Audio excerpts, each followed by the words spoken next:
This is the Humanist Report with Mike Figueredo. The Humanist Report podcast is funded by viewers like you through Patreon and PayPal. To support the show, visit patreon.com/Humanist Report or become a member at humanistreport.com. Now, enjoy the show. Welcome to the Humanist Report podcast. My name is Mike Figueredo, and this is the 153rd edition of the program. Today is July 26th, and this episode of the show is brought to you by our newest Patreon and PayPal contributors that signed up just this last week, and that includes Adam Smith, Diego Rivera, Ethan White, Mary Hale, Sean Kennedy, Simon Gibru, Tom Tesoro, Tyler Robles, and Vernon Hector. So thank you so much to all of these kind individuals. If you'd also like to sign up to support us, you can visit humanistreport.com/support or check out patreon.com/humanistreport. So on today's show, we've got a gigantic episode for you. First, we'll talk about CNN's Democratic Party presidential rankings for 2020, and we'll discuss how they're trotting out the debunked Bernie Bro myth in order to use it now against individuals like Alexandria Ocasio-Cortez and Cynthia Nixon. Also, the Democratic Party establishment has a plan to stop progressives. I'll tell you what they want to do to wage a counter-revolution in order to defeat Bernie Sanders' progressive political revolution. And also on this episode, centrist Democrats have made it clear that they are not fans of Alexandria Ocasio-Cortez. I'll tell you why she's not making any friends in Washington, D.C. And on the subject of AOC, Meghan McCain of The View, as well as Fox News anchors, decided to bash her. So we'll talk about what they said, and in another segment, we'll discuss how Fox News accidentally brought on someone who went against Republican Party orthodoxy, and it was hilarious. We'll also talk about the latest episode of Sacha Baron Cohen's Who is America, where another Republican made a complete fool out of himself. And we'll discuss Michelle Wolf's satirical take on ICE and Dave Rubin's suggestion that the left will soon become violent. Additionally, we'll talk about Trump's latest Twitter threats against Iran and how John Bolton is trying to further fan the flames. And finally, we'll close the show by talking to congressional candidates Sarah Smith and Kenneth Mejia. So that's what we've got on the agenda for today. I hope you guys enjoy the program. Chris Cillizza and Harry Enton of CNN put together what they call a definitive ranking of 2020 Democratic presidential contenders, and it's about what you'd expect from journalists at CNN. So, sitting at number 1 is former Vice President Joe Biden, and we then have Elizabeth Warren at number 2, Kamala Harris at number 3, Kirsten Gillibrand at number 4, and finally, at number 5, we then reach the most popular politician in the country, Bernie Sanders. Now, obviously, I disagree with the rankings here. I think Bernie Sanders should be at the top of this list, but when we get to the second part of the list, that's where it takes an even odder turn. So for whatever reason, they put Eric Holder on this list. Now, I don't get the logic here because I don't think you can find a single person in this country, probably including people from Eric Holder's own family, who would be excited about him running, but they state that since Eric Holder is from Queens and Donald Trump is from Queens, and they both have that shtick to where, it's two guys from Queens facing off. And they think that that's exciting. And also, they state that Eric Holder should be included on this list because he's friends with Obama. And someone who's close to Obama, well, obviously, that's going to play over really well in a Democratic Party primary. So that's their logic. Additionally, they have individuals like Montana Governor Steve Bullock, Cory Booker, Mitch Landrieu, who nobody in the country knows, but the reason why they put him on here is because he's more of an outsider who hasn't held federal office. He was a former mayor, and this is someone who presumably, according to them, would appeal to more anti-establishment liberals since he's not part of that DC swamp. And they also include Sherrod Brown. Now, to be fair to them, they actually admit that some of the inclusions here are relatively odd, but the weirdest thing about this list is that how can you put the most popular politician in the country at number 5 and put someone like Joe Biden, who is part of the establishment at a time when there's this anti-establishment fervor, at number 1? Well, here's what they say about why they placed Bernie at number 5. Sanders is one of the most beloved politicians within the Democratic Party, even though he's not technically a Democrat. With strong, favorable ratings, he is a proven vote-getter in presidential primaries, earning 43% of the 2016 Democratic primary vote. And in a party that is shifting left, Sanders was left before it was cool. So why is Sanders not higher? He's a white male. Ugh. And Democrats may be looking to turn the page from 2016. Do Democrats really want another primary in which they have to argue about whether one of the major candidates is actually a Democrat or an independent? Well, of course we don't want that, but that's not an argument normal voters care about.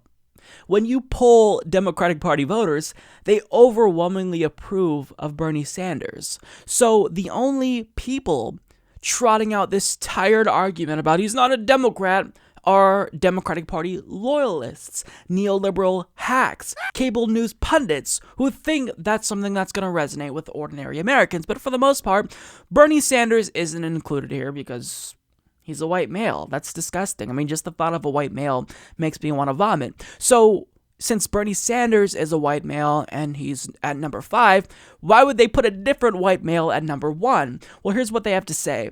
The former vice president may not seem like the perfect fit for this moment in the Democratic Party. He's older, 75, white, male, and has been in electoral politics for more than 4 decades. And yet, Biden has something that no other candidate in the field has. First, he's on top of early polls gauging the 2020 field. He's leading in national polls, early primary state polls, and in a matchup against Trump. That's no guarantee Biden wins the nomination, but if history holds, it's an indicator he'll be right there until the end. So even though Joe Biden is just another white male, the reason why they placed him at the top of their list is exclusively based on how well he's performing in some of these polls, but they're either lying to you or they're misinformed about other polls from 2017 that showed Bernie Sanders was actually polling ahead of Joe Biden. A University of New Hampshire poll found that Bernie Sanders had a 7-point lead over Biden, and when you look at a September poll from Zogby, Sanders had an 11-point lead ahead of Biden. Now, it's true that more recent polls have in fact found Joe Biden is surging, unfortunately for all of us. But when you are basing an argument off of polls and you're a political analyst, then you always want to take into account aggregate polling data. You never want to base your argument off of one poll because that one poll can be flawed. So when you account for multiple polls and aggregate polling data, it makes your argument more sound because if numerous polls have the same findings, then that gives your argument a little bit more credibility. But what they're doing here is they're just ignoring any poll from 2017 that found Bernie Sanders ahead of the pack. They're ignoring that Bernie Sanders is the most popular politician in the country. So I don't fully understand why they make this poll-based argument and put Joe Biden at the top. I think it may just be a case of cognitive dissonance to where they don't want to admit that Bernie Sanders was actually doing really well and has a great chance, but they went on CNN to kind of explain their reasoning a bit more, and unfortunately for them, it really didn't get much clearer because their logic still didn't make any sense. You guys have a piece out that's getting a ton of buzz and a ton of attention, ranking the top 10 potential contenders for 2020. You've got Joe Biden at the top, Saliza. Walk me through why that's an exciting pick for the party. Well, I don't know that it's an exciting pick for the party, but I don't know if Donald Trump is president. The question is, do Democrats want to pick their version of Trump or the anti-Trump? Biden, in some ways, is the anti-Trump. Right now, Harry and I write about this in the piece. Typically, the guy or gal who is in first, who is ahead in early polling, tends to be there right at the end. That's Joe Biden right now, ahead in national polling, ahead in early state polling, and ahead, by the way, it's kind of got missed, but ahead by double digits over Donald Trump in general election polling. So at this date, if you're betting, Joe Biden is your best bet. The question, obviously, is he's 75 years old. Does the party want that now? Biden is sort of the establishment wing of the party, and then the next four people Harry and I have ranked, 2 through 5, are all liberals without question, and I would say liberals and trying to get left of each other as fast as they can. So Warren, Harris, Gillibrand, Sanders. The thing that the argument for Sanders is he's been there the longest. The argument against him is, do Democrats really want to relitigate 2016 in any way, shape, or form? And again, Bernie Sanders is 76 years old. Is that the road they want to go? Did you not hear me at the beginning of the segment that 70 is the new 40? Sorry. So I would know. I do think Kamala Harris, Harry and I have her third. I do think she has real potential. First Indian American and African American elected to the Senate in California. You don't write a memoir if you're a politician in 2019 unless you are thinking about running for national offices. There are not coincidences like that. Well, 2 points. One issue, Harry, with Senator Kirsten Gillibrand that will follow her, that she'll have to answer for us her much more moderate views when she was representing upstate New York. Very different than calling to abolish ICE. Now, what about Elizabeth Warren and the Pocahontas attacks on the president? I mean, do things like that stick, though? Maybe they stick in a general election, but certainly I think she'd wear it as a badge of honor in a primary campaign. And so I think that's a big part of what's going on here. I think why we have Liz Warren, too, is she is someone I believe who could link up both the left wing of the party as well as the more establishment wing of the party. And when you're trying to win a Democratic primary, remember, it's proportional. So you can't just win with 25% of the vote. You need to be able to put together 40, 45, 50% in order to win a nomination. And in my opinion, Liz Warren may be able to do that. Some interesting, go ahead, Chris. I was just going to say, Poppy, one thing to remember, too, is that if Harry and I did this list at this time for Republicans at this time in the 2016 cycle, we wouldn't have Donald Trump in the top 10. Right. Harry might have had him in the top 20 because, as I mentioned, he's smarter than me. But I wouldn't have had him. Stop it. I wouldn't have had him in the top 20. So, look, things change, right? We are analyzing what we know now based on history, based on where we are now, and based on Trump being in the White House. But, I mean, if your favorite candidate isn't in that top 10, if it's, Eric Garcetti, the mayor of Los Angeles, if it's Deval Patrick, the former governor of Massachusetts, this does not mean that person has no chance. I do think it's interesting, 2 names that struck me on this list, guys. Harry, Mitch Landrieu. And Sherrod Brown as well. Why are they striking to you? I think, we're looking, number one, perhaps outside of the normal sort of choices. And a mayor, very, very difficult to imagine normally that a mayor would end up being a major party nominee. But we could, in fact, see that this time around, especially if the party is looking for someone with experience, but still outside of Washington. In terms of Sherrod Brown, look, he has a very populist record. If you're looking for a candidate who can beat Trump in the Midwest and beat him on his populist ways, who better than a Midwestern senator who is a populist? So one thing they say is Biden is the anti-Trump. Now, that's technically true, but he's not the right type of anti-Trump. Now, what I mean by that is Joe Biden is an establishment insider, whereas Donald Trump, even if he's doing the bidding of the political establishment, well, he's still perceived as an anti-establishment politician. So when you have someone who's from the establishment go up against someone who is perceived as being anti-establishment, even if Trump is a faux populist, well, that's not really going to go over too well, or it may not go over too well, when there are so many people who are disenfranchised and disenchanted by the political establishment, both parties. So if you really want to defeat Donald Trump, and that's what you care about, Biden isn't the right person at this place in time. Now, they also state Biden is sort of the establishment wing. They admit that. And the next 4 people Harry and I have ranked, 2 through 5, are all liberals without question. Now, the way that he kind of characterized the other individuals, Elizabeth Warren, Kamala Harris, Kirsten Gillibrand, and of course Bernie Sanders, is that they're all kind of in this race to out-liberal each other.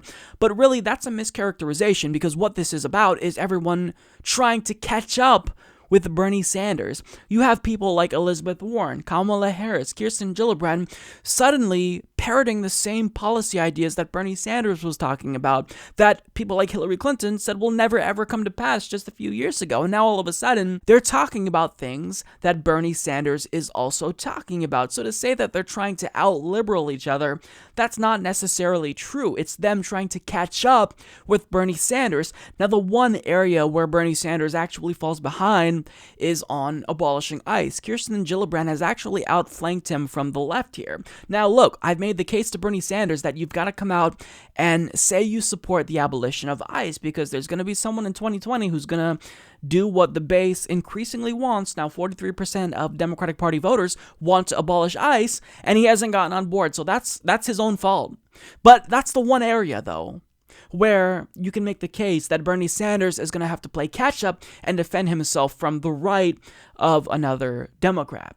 So we'll see what happens there, but for the most part, to say that they're all trying to out-liberal each other, no, they're all trying to catch up to Bernie Sanders, generally speaking. Now, one argument that they made for Sanders in his favor is they say Bernie Sanders, he's been there the longest. That's the argument for Sanders, according to them. But the argument against him is, do Democrats really want to relitigate in any way, shape, or form 2016? And also, Bernie Sanders is 76 years old. Well, first and foremost, those arguments against him are not very persuasive, because you placed Joe Biden at number 1 on your list, and he's 75 years old. So we don't care about age, we care about policy. Now, the argument that they say for Sanders that works in his favor is that he's been there the longest. But this is not why we like Bernie Sanders, or why he's electorally viable. Him being there the longest doesn't matter to any of us. What matters to us are the policies that he's promoting. Don't care about how long he's been there. So it kind of goes to show you just how out of touch they are, that they think he's appealing to us because of how long he's been there. Don't care how long he's been there. Yes, he's been there for about 152 years. He's been in politics that long, but we don't care. We care about the policies. That's what it's about.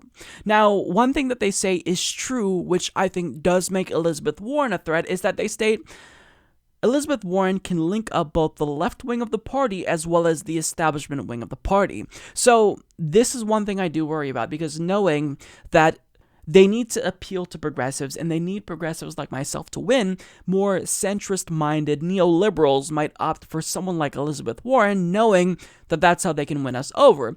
Now, Elizabeth Warren is still a great choice. She's definitely been a disappointment in the past and continues to disappoint in many ways, but she is leagues better than someone like Joe Biden. However, she is nowhere near the level of Bernie Sanders in terms of progressivism, so I do worry that her crossover appeal between neoliberals and progressives could make her someone who is a force to be reckoned with in 2016, but again, or in 2020, excuse me. But even if she were to win, I still think Elizabeth Warren, someone who supports Medicare for all, getting money out of politics, regulating Wall Street, is a great choice who can potentially beat Donald Trump. Now, when it comes to Sherrod Brown, they state he has a very populist record. If you're looking for a candidate who can beat Trump in the Midwest and beat him on his populist ways, who better than a Midwestern senator who is populist? Someone who's actually populist, like Bernie Sanders, who won numerous Midwestern states. He won Michigan, Minnesota, Kansas, Nebraska, Wisconsin, Indiana.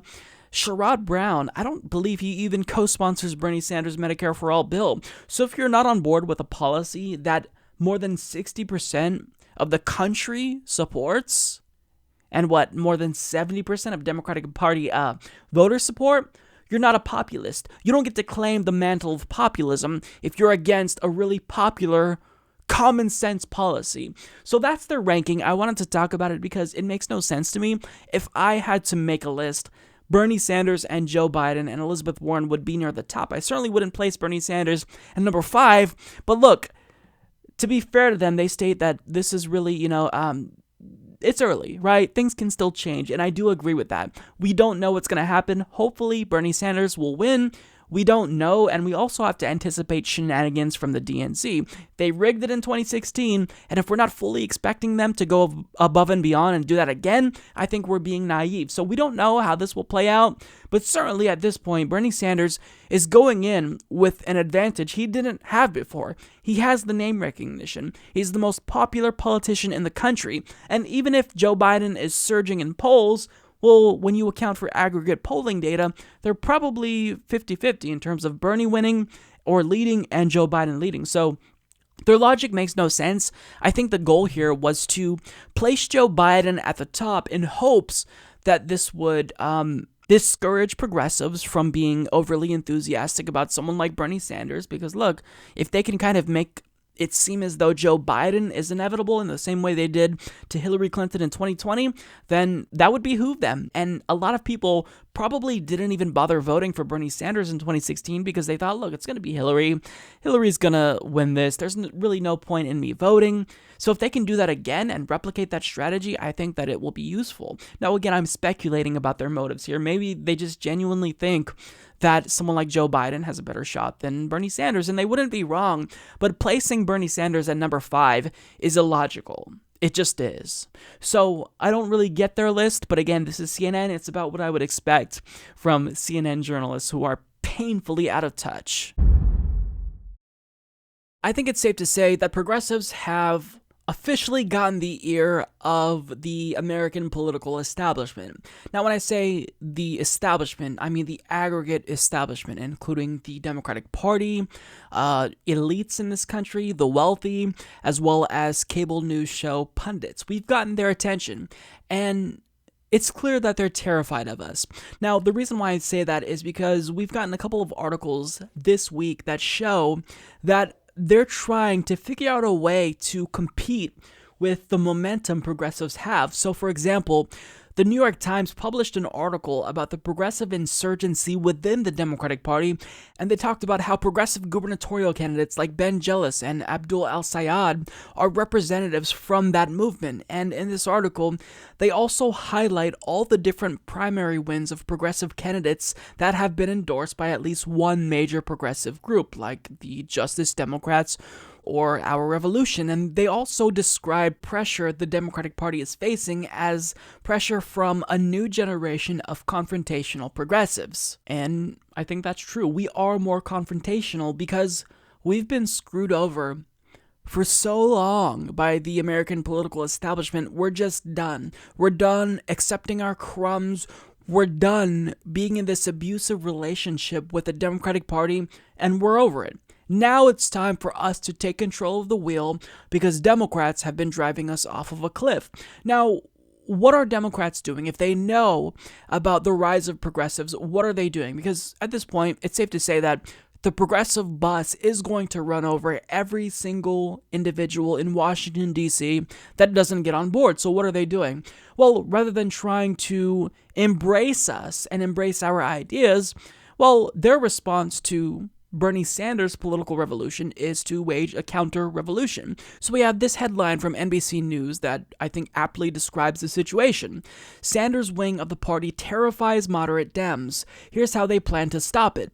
Party members and fundraisers gathered for an invitation-only event to figure out how to counteract the rising progressive movement. So that's how out of touch they are. When we tell them, hey, the party has become too corporatist, too close to elites, well, they get even closer to elites to figure out how to defeat us rather than trying to welcome us into the party.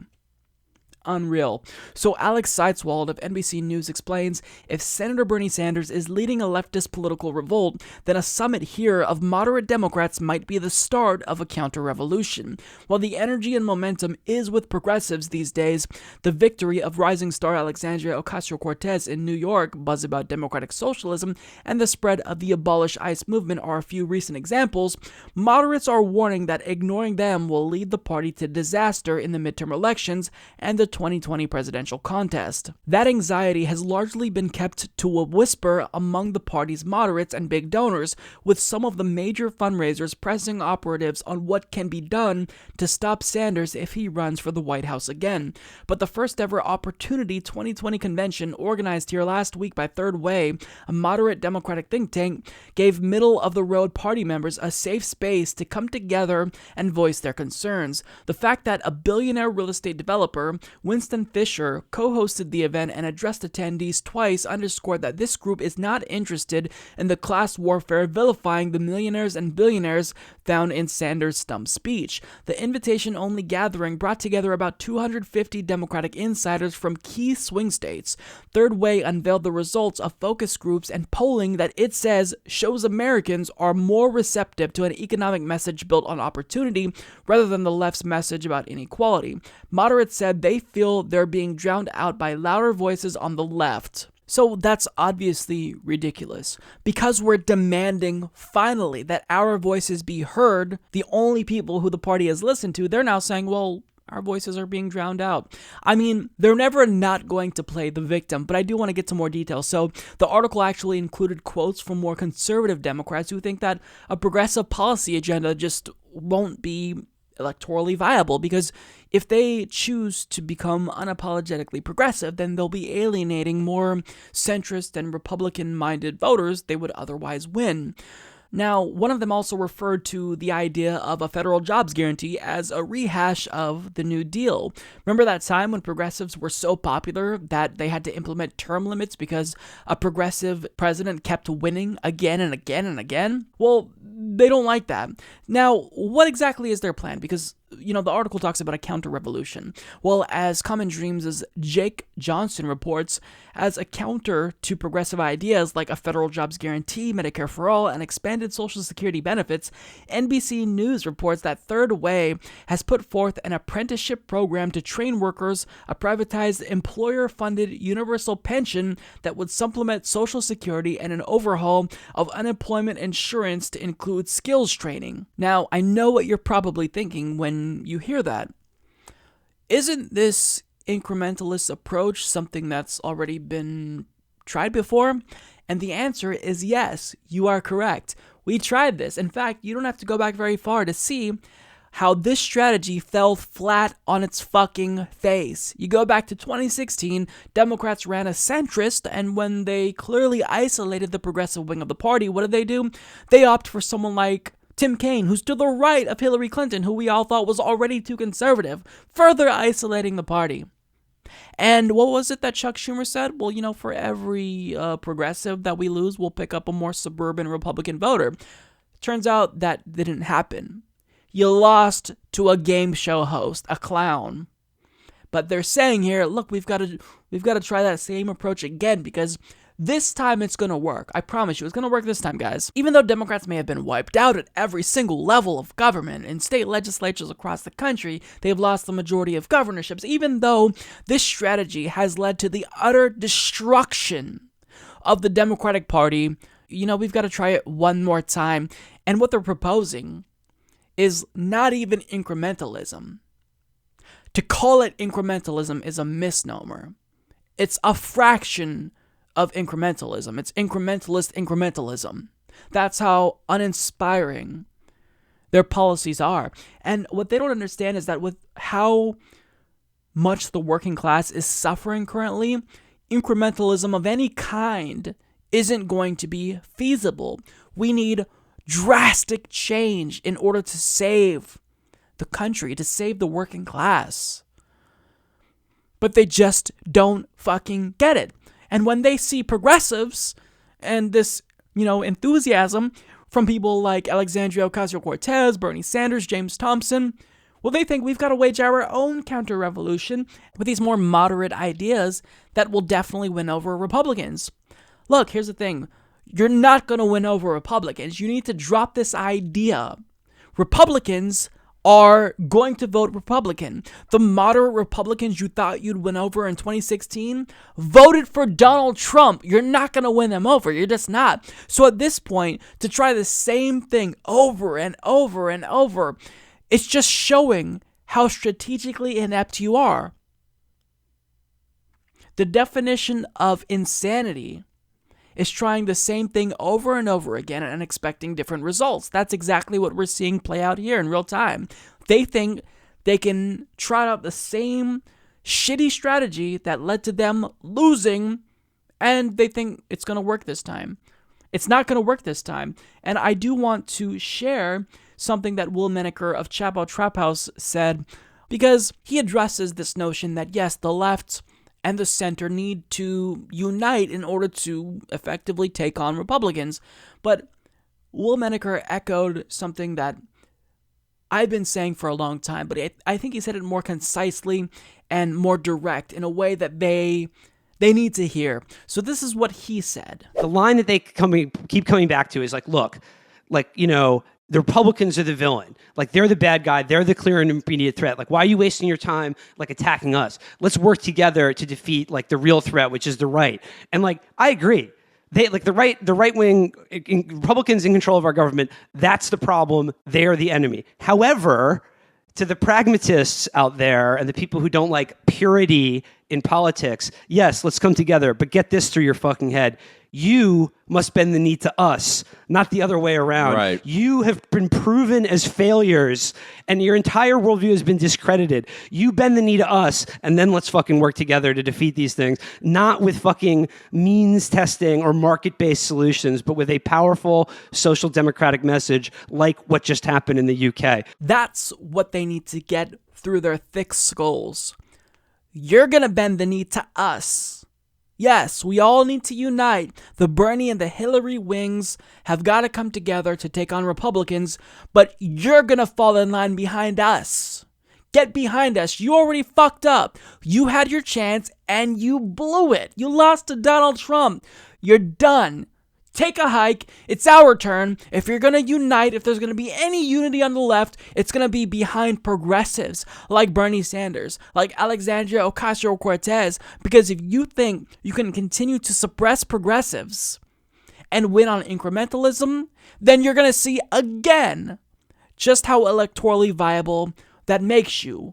It doesn't make you electorally viable, but the funny thing is that even if they decided to go with this incrementalism again in 2020 and they lost again, they'd still try it in 2024. That's how delusional this party is. Condescending corporate Democrats don't like Alexandria Ocasio-Cortez, and they've recently spoken out against her because they think that she needs to, quote, cool it. And what do they want her to cool it on? Well, they think that she's doing too much to put down other members of the Democratic Party. It's laughable, right? But nonetheless, they're not happy with her. And as Mike Lillis of The Hill explains, frustrated Democratic lawmakers are offering Alexandria Ocasio-Cortez some advice. Cool it. Some legislators are voicing concerns that Ocasio-Cortez appears set on using her newfound star power to attack Democrats from the left flank, threatening to divide the party and undermine its chances at retaking the House in a midterm election year when leaders are scrambling to form a united front against President Trump and Republicans. She's carrying on, and she ain't gonna make friends that way, said Representative Bill Pascrell. Joe conceded, wished her well, said he would support her so she doesn't know what the hell she's talking about. She's not asking my advice, he added, but I would do it differently rather than make enemies of people. Asked if Alexandria Ocasio-Cortez is indeed making enemies of fellow Democrats, Pascrell didn't hesitate. Yes, he said, no doubt about it. Representative Alcee Hastings offered a similar message, saying success in the 435-member House comes slowly and hinges largely on the ability of lawmakers to forge constructive relationships with other members. Alienating more senior lawmakers within your own party, he warned, will only stifle the ability of Ocasio-Cortez to get anything done, even despite her newfound celebrity. Meteors fizz out, Hastings said. What she will learn in this institution is that it's glacial to begin with, and therefore no matter how far you rise, that's just how far you will ultimately get your comeuppance. So to summarize their criticism of her, they're angry for two reasons. One, they think she's too hard on corporate Democrats, and two, they don't like that she accused Joe Crowley of mounting a third-party bid against her. But the problem is, it's just a fact that he's mounting a third-party bid against her.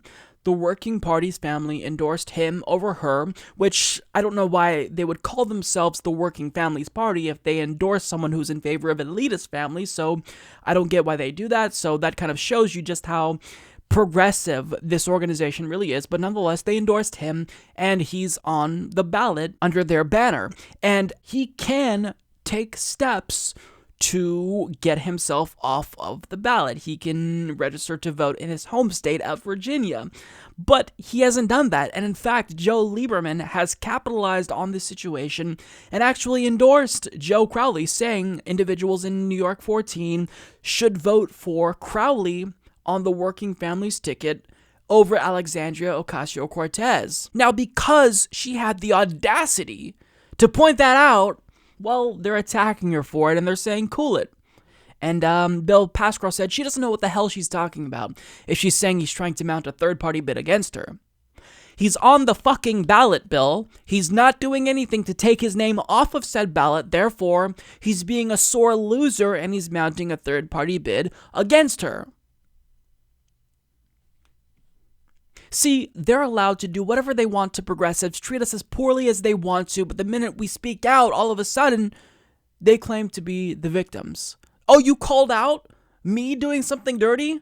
Well, why are you attacking me? Now I'm the victim. I mean, this is what Democrats have been doing, and they're not going to stop anytime soon. But to be honest, even though these are completely unreasonable accusations to lob against Alexandria, that she's attacking them, when that just hasn't been the case, other representatives decided to criticize her maturity level, literally. I mean, it doesn't get more elitist and condescending than that. But here's what else they said. Alcee Hastings added, "You come up here and you're going to be buddy-buddy with all the folks, or you're going to make them do certain things. That ain't happening, okay? Once an election is over, you win. Why are you still angry?" said Representative Lacy Clay. "I think it's a lack of maturity on her part and a lack of political acumen for her to be that petty. We as Democrats better figure out who the real enemy is, and it's not each other." Representative John Larson, a former chairman of the House Democratic Caucus, was more gentle, though he still lamented the tone of the post-primary debate, attributing it to inexperience on the part of Ocasio-Cortez. When it comes to courtesy and decency, and especially the class way in which Joe Crowley has conducted himself in every overture that he's made, I think she would be wise to rethink some of the things that she's saying, he said. Separately, a number of Democrats are also going after Ocasio-Cortez for her decision to endorse a handful of progressive candidates challenging sitting Democratic lawmakers, a list that includes Clay and Representatives Michael Capuano, Stephanie Murphy, Adam Smith, as well as Senator Tom Carper. So the reason why individuals like Lacy Clay don't like Alexandria Ocasio-Cortez is because after she won, what did she do? She gave a national platform to Lacy Clay's progressive opponent, Cori Bush, who is immeasurably more progressive on every single issue than Lacy Clay. So because she dared to endorse his opponent, he's criticizing her maturity level. Go fuck yourself, Lacy Clay. You don't get to condescendingly criticize her maturity level because you don't like that she endorsed your opponent. Understand that this is a double standard. They can endorse corporate Democrats all day long, but the minute someone dares to endorse a progressive, they become unraveled. They play the victim. And it's the most absurd thing ever.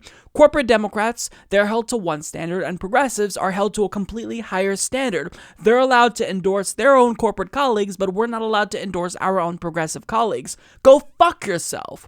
We're gonna do it whether you like it or not.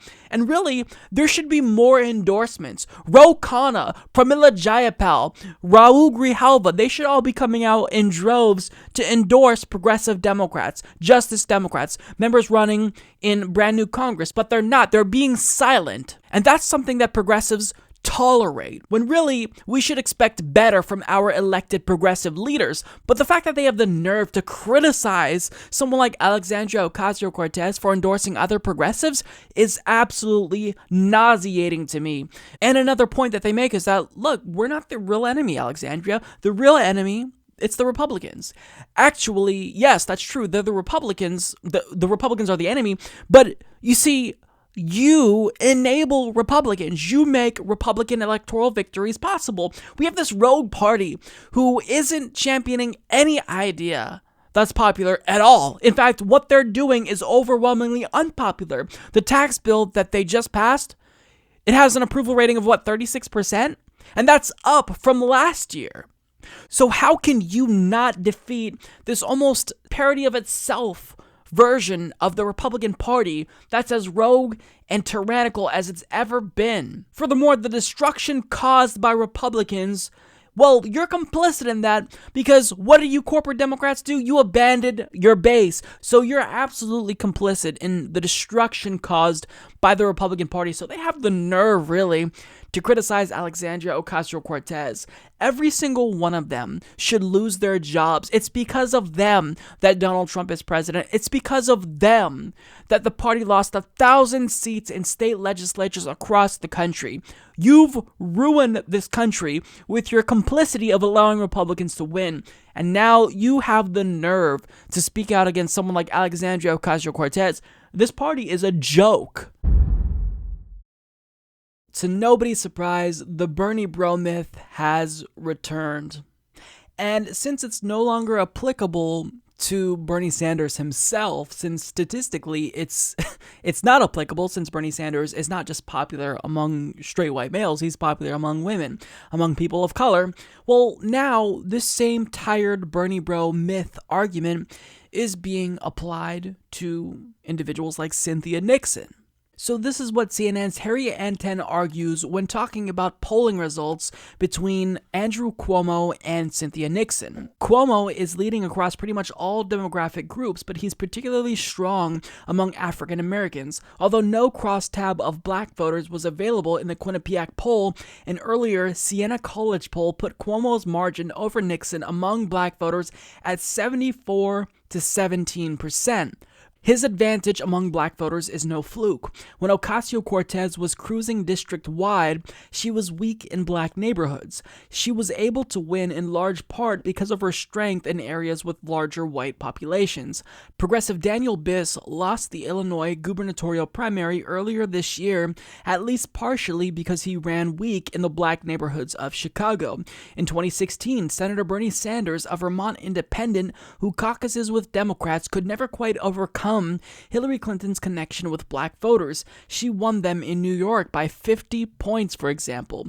Even for Cuomo, a black base is nothing new. When he beat Teachout 4 years ago, he did best in areas that were predominantly black. Why are progressive insurgents struggling with black voters? Black Democrats are more likely to consider themselves moderate or conservative than other Democrats. They also are more likely to identify as Democrats instead of independents who lean Democratic. That is, they are far more comfortable with more moderate Democrats in the establishment than other Democrats are, especially whites. Now, obviously, it's possible for progressive challengers to win a primary even with this difficulty, see Ocasio-Cortez, but until candidates like Nixon and Sanders solve their black voter problem, they're going to be limited in their electoral victories. Now, the underlying implication of this article isn't subtle at all. What he's saying here is that, if black voters self-identify as more moderate or conservative, and progressives clearly aren't able to reach black voters in a way that progressives would make themselves more electable is if they become more moderate.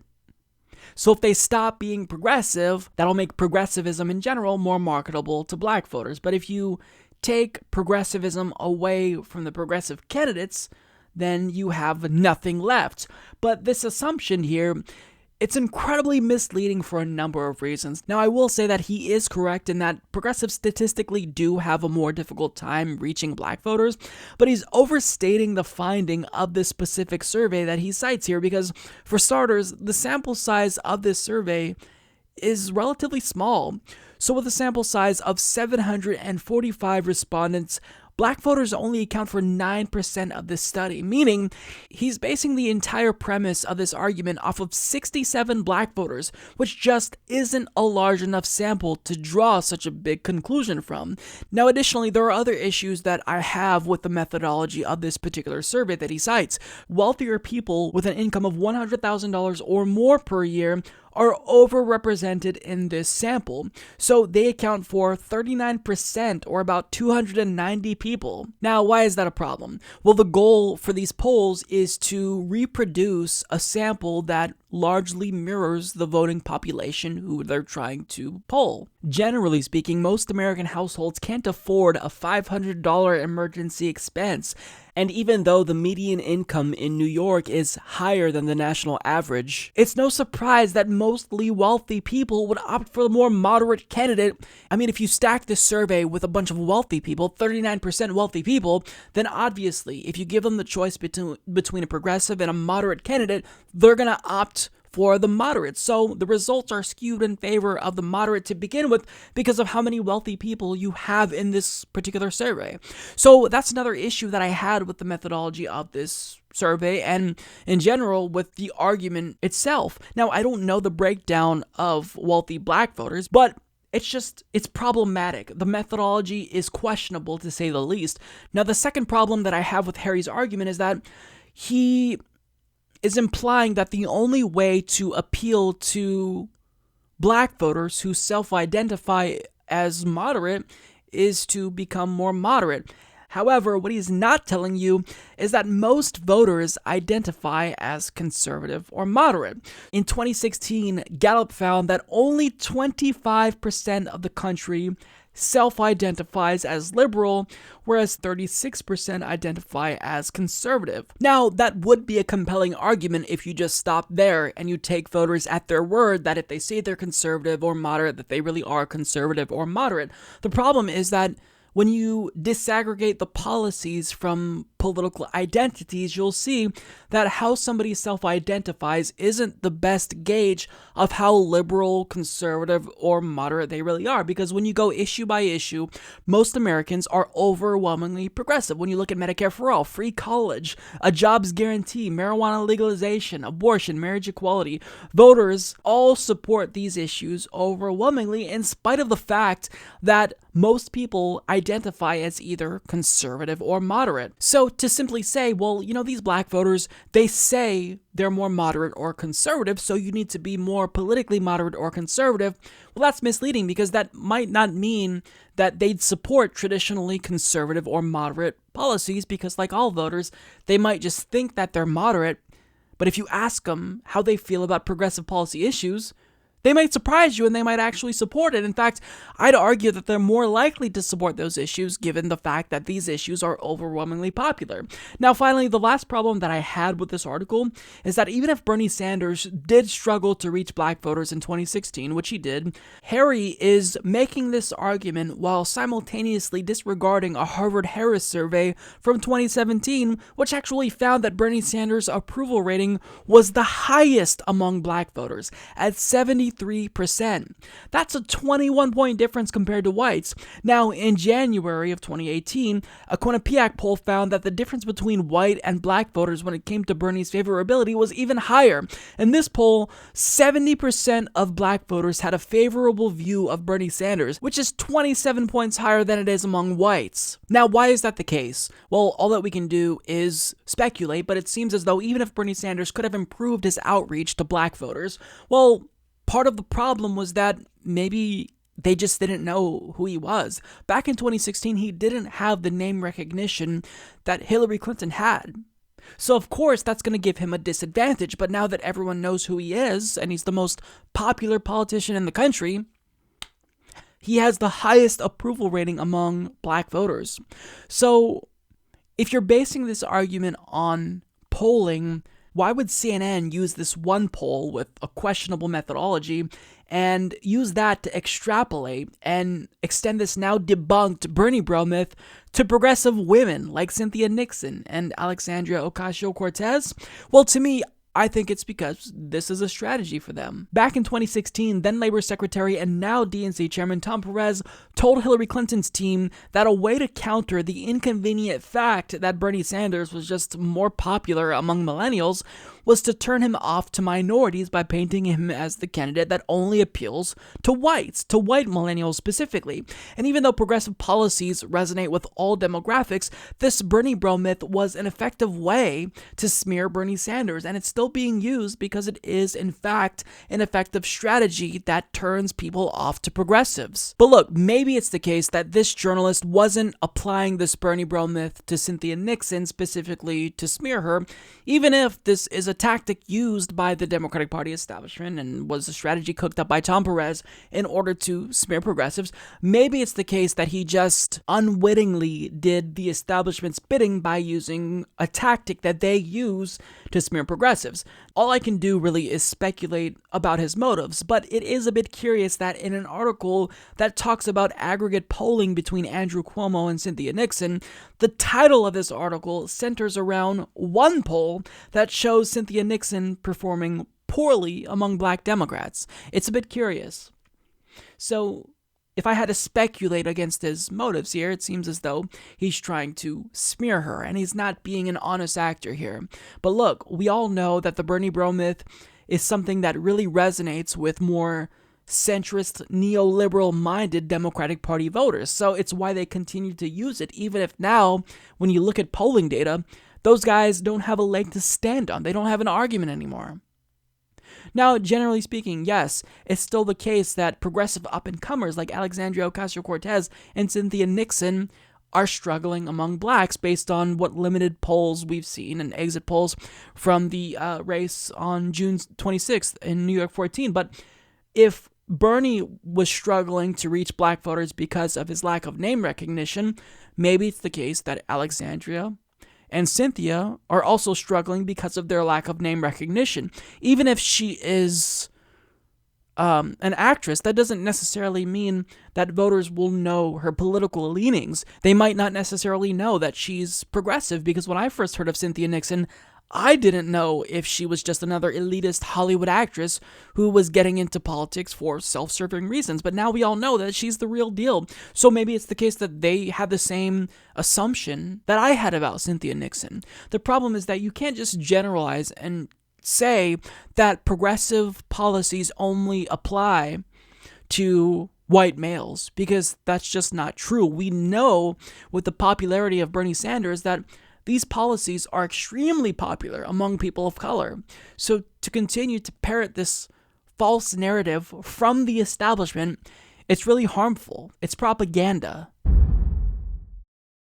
So, since progressives like Alexandria Ocasio-Cortez are extremely popular right now, right-wingers are doing everything they possibly can to smear and discredit her, because obviously the popular policy ideas that she's espousing, well, that threatens the electoral viability of Republicans. It also threatens their worldview. So Fox News has kind of been doing this a lot lately. They've been trying to smear Alexandria Ocasio-Cortez, and some of the more simpler things they've been doing to try to discredit her is just airing her speeches, which you're actually helping her, so thank you, Fox. But what they wanted to do was they wanted to basically explain to millennials who don't watch Fox News that you shouldn't be excited about her because she is overwhelmingly popular among millennials. You shouldn't be excited about her because really she's stupid, she's dumb.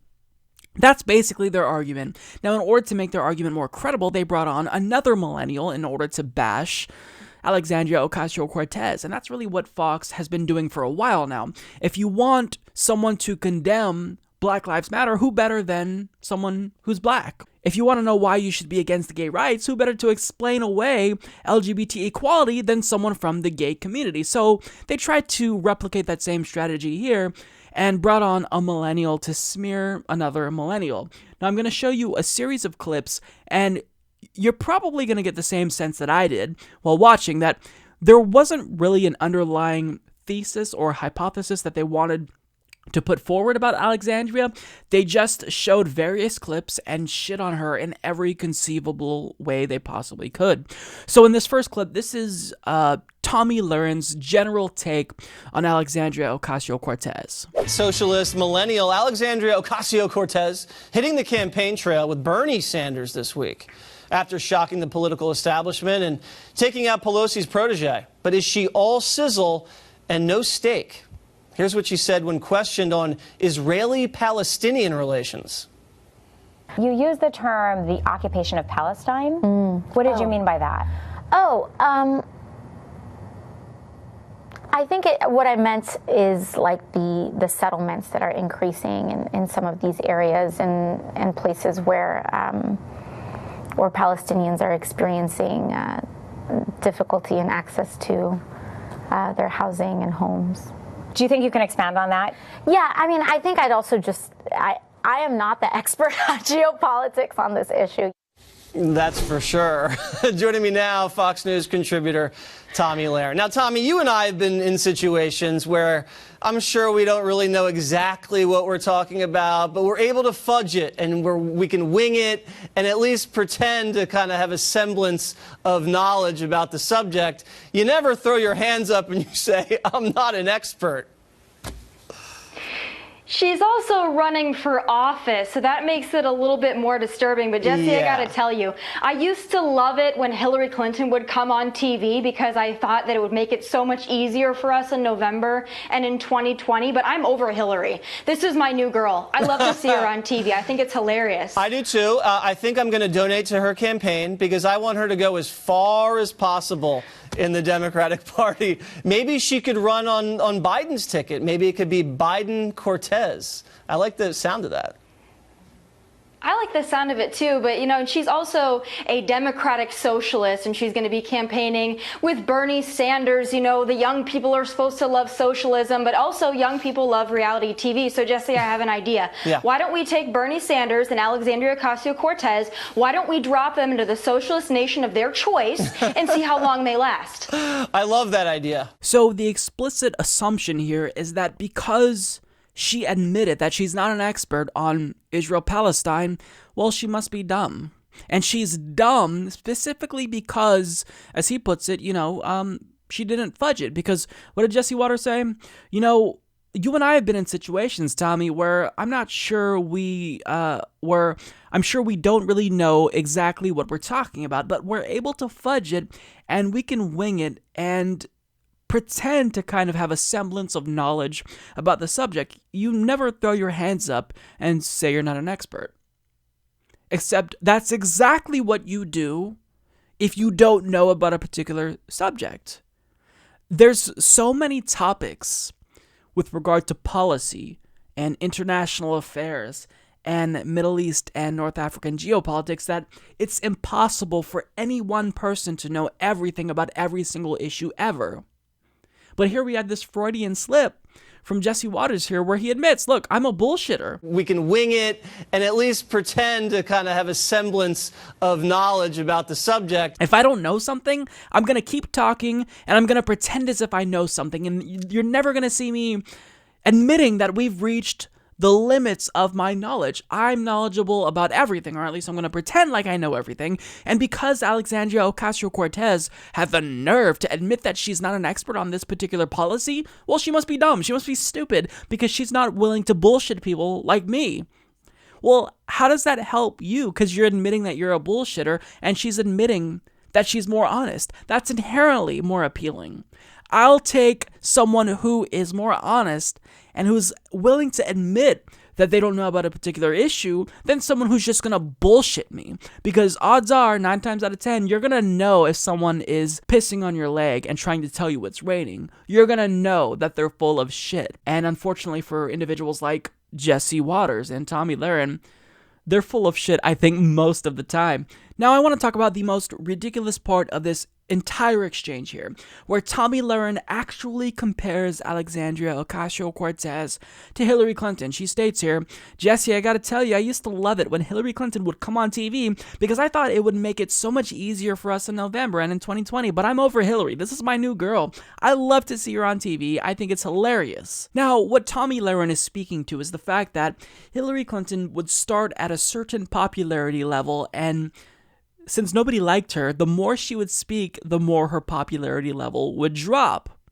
Now, when it comes to progressives like Bernie Sanders, nobody really knew who he was, but the more he spoke in 2016, we saw the more popular he became. And that's also true for someone like Alexandria Ocasio-Cortez. If you honestly think that people hearing more of her policy ideas is going to turn them off, well, I've got really bad news for you. The policies she's talking about are overwhelmingly popular. So it would actually behoove right-wing propagandists such as yourselves to hide her away from the public, not let her message get out, because odds are it's probably going to resonate with most Americans.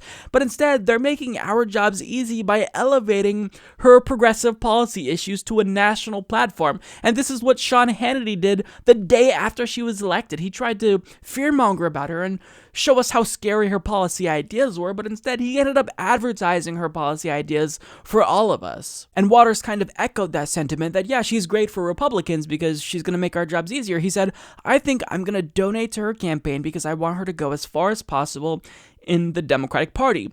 No, you don't. I want you to think that, but if she is basically the face of the Democratic Party, that's not good for right-wingers, because the one thing that defeats right-wing populism, the one thing that defeats a right-wing demagogue like Donald Trump, is left-wing populism. You see this around the world. But they think that her being the face of Democrats or being increasingly popular is actually bad for the left. And it just shows you how out of touch they are with the general population. Now, Tomi Lahren states, young people love socialism, but young people also love reality TV. So Jesse, I have an idea. Why don't we take Bernie and Alexandria, drop them off in the socialist nation of their choice, and see how long they last? Now, she kind of fucked up her talking point there, because if you're talking about other socialist nations, of course you pivot to Venezuela. You say, let's drop them off in Venezuela, but she didn't. She gave us the option. So if you tell Bernie Sanders or Alexandria Ocasio-Cortez, hey, we're going to film you, pick a socialist nation of your choice, can you guess what they're going to say? Norway, Denmark, Sweden, Finland, Scandinavian countries are what they're going to say. So she messed up there. And what she's also trying to do is denigrate her own generation. The Fox News viewer, the average Fox News viewer is what, over 70? So she's trying to make it seem like, oh, well, you know, since millennials are so dumb and they only care about things like reality television, let's create a reality television show in order to reach them, to show them just how bad socialism really is. But the problem about this generalization about millennials is that she's also a millennial. So in suggesting that our generation, you know, they're just dumb, they're superficial, they're simple-minded, you're also lumping yourself in that category, genius. So it shows just how dumb you are specifically. Because you're saying, oh, millennials are dumb. People in my generation are dumb. You're part of that generation, numbnuts. So what are you trying to do? If you want people to take you more seriously, shouldn't you say, look, I'm a millennial and you should take me seriously? Instead, she's saying all of my generation are stupid. That's what she's saying. Now, throughout this particular exchange, I expected them to respond specifically to Alexandria's comments on Israel, because they said that they disagree with her, so naturally, you'd expect them to present a counter-argument of their own, but they didn't even really touch on her comments. But they weren't done shitting on Ocasio-Cortez just yet, because they brought up another seemingly random thing to attack her for. Let's hear what her opinion was on direct action in the streets. Roll it. We have to have a rapid response. And I think every day that we go on, especially a day when something that heinous happens, we have to occupy all of it. We need to occupy every airport. We need to occupy every border. We need to occupy every ICE office. I mean, she doesn't understand about the Israeli occupation, but she wants to occupy everything in America. I don't think this tactic is effective, do you? I think it gets some people riled up, which of course it has because she's been somewhat successful. But yeah. I'll tell you that she also said she was going to take a lot of her policy direction from activists. And I have a question for Alexandria Ocasio-Cortez.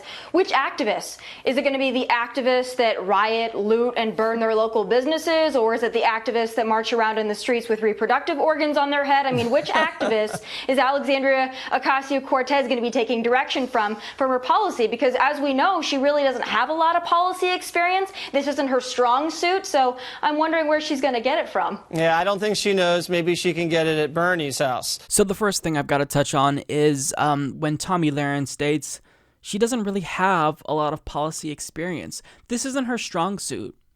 Where's your experience, Tommy?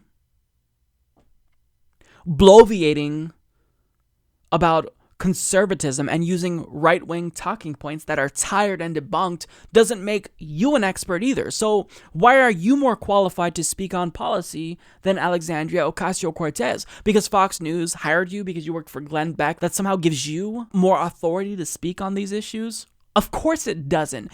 Anyone can have their own ideas about policy. It doesn't matter what your background is. So to try to discredit her by saying she's not really qualified to talk about policy is really an elitist argument to make. And she also criticized Alexandria Ocasio-Cortez for saying that she's going to take her cue really from activists. She's going to take her policy direction from activists. And then she went on to imply that left-wing grassroots activists are by and large radical. But that's not what she's talking about, and I think that you know what she's talking about. When Alexandria Ocasio-Cortez says she's going to take policy direction from grassroots activists, she's talking about minimum wage workers, who work for retail chains and fast food restaurants, the Fight for 15. She's talking about Black Lives Matter and those activists who are pushing for criminal justice reform.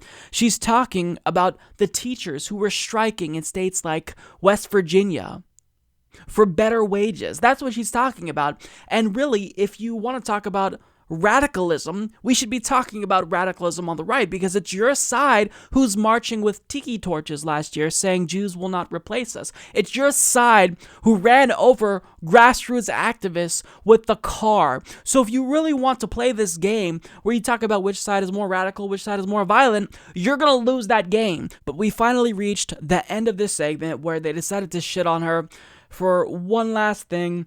And here's what they said. Let's listen to her take on capitalism and the unemployment rate. This one's my favorite. Roll it. We look at these figures and we say, oh, unemployment is low, everything is fine, right? Well, unemployment is low because everyone has 2 jobs. Unemployment is low because people are working 60, 70, 80 hours a week. I do think that right now, when we have this no-holds-barred, Wild West hyper-capitalism, what that means is profit at any cost. Capitalism has not always existed in the world, and it will not always exist in the world. Okay, I mean, I hate to fact check her. Everyone has 2 jobs. The people with 2 jobs, and it's its lowest rate in about 11 years. But that's not even how the jobless numbers go down. That's not how the unemployment rate works. It's down because people are working. More Americans are working. I don't think she gets it. She doesn't get it at all, but it just keeps getting better and better every time she opens her mouth. Like I said, I think it's wonderful. It's always interesting to watch a train wreck. But as I said earlier, she loves socialism so much, she doesn't think that capitalism is going to be around forever. So let's drop her in Venezuela. Let's have her live there. Let's just give her 6 months. Let's give her 6 months in Venezuela and see how well she likes it. I would like to document it. I wouldn't give her 6 weeks. weeks. I wouldn't give her 6 weeks. You know what she reminds me of, Tommy? You remember when I used to go out and do those street interviews and talk to people and they were just totally clueless? She reminds me of a guest on Water's World. But my favorite was, we have this wild, wild west capitalism. What is she talking about? It's like the most regulated economy of all time. I mean, Trump's kind of slashed those regulations, but I mean, what world is she living in? Well, not this world, and she obviously doesn't understand that capitalism is what allows us to flourish as a nation. It's what allows her to do things that she does day in and day out, and the young people that are listening to her, I hope that they understand that as well. But I think what she's trying to do is throw out flashy words like socialism, because she thinks all the young people are going to flock to her because they flock to Bernie. But I think people are getting smarter, at least I would hope so. Not if they're watching Fox News. So, this is what they touched on from Alexandria Ocasio-Cortez. I'm going to read to you a quote from Alexandria. Unemployment is low because everyone has 2 jobs. Unemployment is low because people are working 60 to 70 hours per week.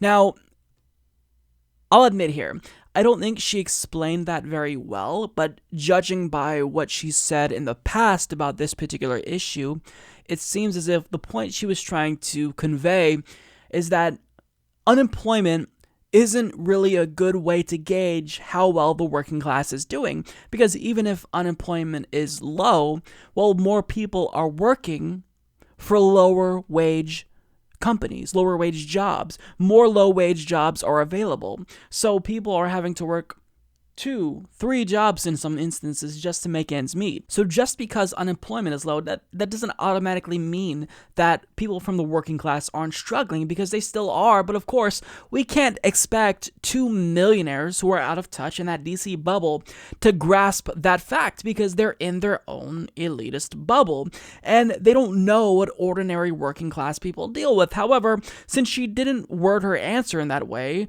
that gave these 2 smear merchants an opportunity to try to discredit what she was saying. But they did finally get around to their go-to argument: Venezuela. So what Tomi Lahren states is, drop her in Venezuela and see how long she lasts. So that's what she should have said when she was talking about the reality show beforehand, because if you give us the option to choose which socialist country we're going to live in, we're not going to pick Venezuela, Tommy. We're going to pick somewhere like Denmark. Now, Waters decided to shit on her, saying my favorite comment from her is, we have this wild, wild west capitalism. What is she talking about? We have the most regulated economy of all time. I mean, Trump's kind of slashed those regulations, but what world is she living in? Now, I love that he stopped and kind of corrected himself there, because as he was talking about just how regulated our economy is, well, even a bullshitter like him couldn't keep a straight face while saying, we live in the most regulated economy ever, as Donald Trump deregulates everything. But when he asks the question, what world is she living in? She's living in a world where we've commodified basically every fucking thing imaginable. Things that shouldn't have a profit motive that now do have a profit motive. A world where health insurance companies profit off of sick people. Where our economy thrives on constant war. Where defense stocks plummet at the prospect of peace between the United States and North Korea, where our education secretary wants to destroy and defund public education so she can push for charter schools so her and her rich friends can get super rich, even more rich than they already are off of that. But the thing about this is that unless someone like Alexandria Ocasio-Cortez speaks with the utmost specificity on every single issue ever, well, they're going to try to attack her for it. They're going to find every little thing to nitpick about her because they know she poses a threat. And that's why I'm not really all that mad, because the fact that they're dedicating so much attention to her shows that deep down they know that she's a threat. And the irony is that in trying to portray Alexandria as this naive, dim-witted millennial who doesn't know much, they ended up kind of showing just how stupid they are in actuality. So I'm glad that they're dedicating this much attention to her, because it shows we've got them scared, and that's a good position to have your opponents in. On a recent episode of The View, the subject of Alexandria Ocasio-Cortez and socialism came up, and Meghan McCain basically lost her mind over it. So this is what happened when they were talking about AOC. We were talking about Alexandria Ocasio-Cortez, and she's one of the reasons that what is now being called democratic socialists are rising stars in the party. But I'm a little concerned about that, because this was my problem with Bernie Sanders. If you're a socialist, tell me that. Don't say that you're a Democrat, because you clearly we don't have the same ideas of what should be happening if you're a Democrat. So I wonder if this is now a splinter group, if anybody's discussed the difference between socialism and democratic socialism. I don't know. Isn't it more like, isn't democratic socialism very close to liberalism? I mean, no. Well, think about it for a second. Medicare, Social Security, garbage collection, the post office, the library. I agree with you. That's all. Well, I agree with you, because we had her on the show, and I asked her this question about what do you mean by being a democratic socialist? And she platform. She says Medicare for all. Good. Fully funded public schools and universities. Love it. Paid family and sick leave. Good. Justice system reform, immigration justice, infrastructural overhaul, clean campaign finance, an economy of peace, housing as a human right. Well, I don't know. It's a really successful country. Can I please push back on wrong with that? This makes my head explode, which, by the way, I hope Democrats do run a democratic socialist. Do you hope that we win? Do you want the Democrats no, because I think you'll lose spectacularly, and then I will look forward to election night when I finally get to tell everybody I told you so if you end up running a radical. Problem with socialism, in the words of Margaret Thatcher, at a certain point you run out of spending other people's money. Venezuela, one of the now, the average Venezuelan has lost 24 pounds because they're starving to death. 90% of the country is living in poverty. I think she's talking more about Scandinavia than Venezuela. I'm sorry. This is what I need from her. Name one country that socialism has ever worked, and also every democratic socialist who is going on TV saying that it's good needs to start paying 90% in taxes. Iceland. On your tax form. No, on your tax form. On your tax form, I think you should start paying the amount of taxes that every socialist in this country thinks you need to. Because if you think the government is so good at spending money, look at the VA. No, because it is dangerous. I just told you several countries that do it. I'm sorry. Hold on a minute. Hold on. Everybody, God bless you all. I hate that belt. Hold on. I know you hate the belt. Then everybody stop talking over each other, and I won't hit the belt. With a population of 300,000 people, in no way can be related in any way comparably to the United States of America. I'm sorry. If you think it's good, then you need to be paying the amount of taxes that in socialistic countries. Let her get her thing and go ahead. Because it's petrifying to me that this is being normalized. All right, go ahead. Hey, so you're saying you run out of people's money, other people's money, Margaret Thatcher. I didn't say that. They have just given this enormous tax break to the wealthy in this country. That tax break doesn't have to be so generous to those really rich people, does it? Because if you don't give that money to them, what happens to that money? Better schools, better post office, I'm sorry. better garbage pickup, better police departments, better If you think the government is so good at running things, then the post office is a great run business. The VA, I'm sorry, comparing the United States of America to a small country in Europe is delusional. And I'm sorry, some of us do not want socialism to be normalized in this country. I am an example. Wait, can I finish? 70% of taxes. I don't even know what to say. To warrant that type of reaction to the idea of socialism shows that Meghan McCain really is uninformed because she doesn't understand what socialism is, and everything she said about it, it's clear. No idea. Anything that Joy Behar said flew right over her head, or she just disregarded it. She didn't care. She wasn't interested in having a genuine, constructive conversation about socialism. She just wanted to rant. And, you know, Joy Behar really was the voice of reason, and I'm really 50-50 on Joy Behar. Sometimes she says things that are awful, like we just have to forget about the Iraq War and Democrats who voted for it and give them a pass. And other times, she'll do a really good job defending Alexandria Ocasio-Cortez, and she did a great job here. But first, before I get to Meghan McCain, I can't not touch on Whoopi Goldberg, because she said this. This was my problem with Bernie Sanders. If you're a socialist, tell me that. Don't say that you're a Democrat, because you clearly don't. We don't have the same ideas of what should be happening if you're a Democrat. Fuck are you talking about? So, if you disagree with Bernie Sanders, who has a favorability rating among Democrats at 80%? If you disagree with him and his ideas, you're just disagreeing with populist policies. Now, as one of the hosts listed off all the different ideas that Bernie and Alexandria are in favor of, Joy Behar said, yeah, I'm in favor of it. Medicare for all? Sign me up. Tuition-free public colleges and universities? Sign me up.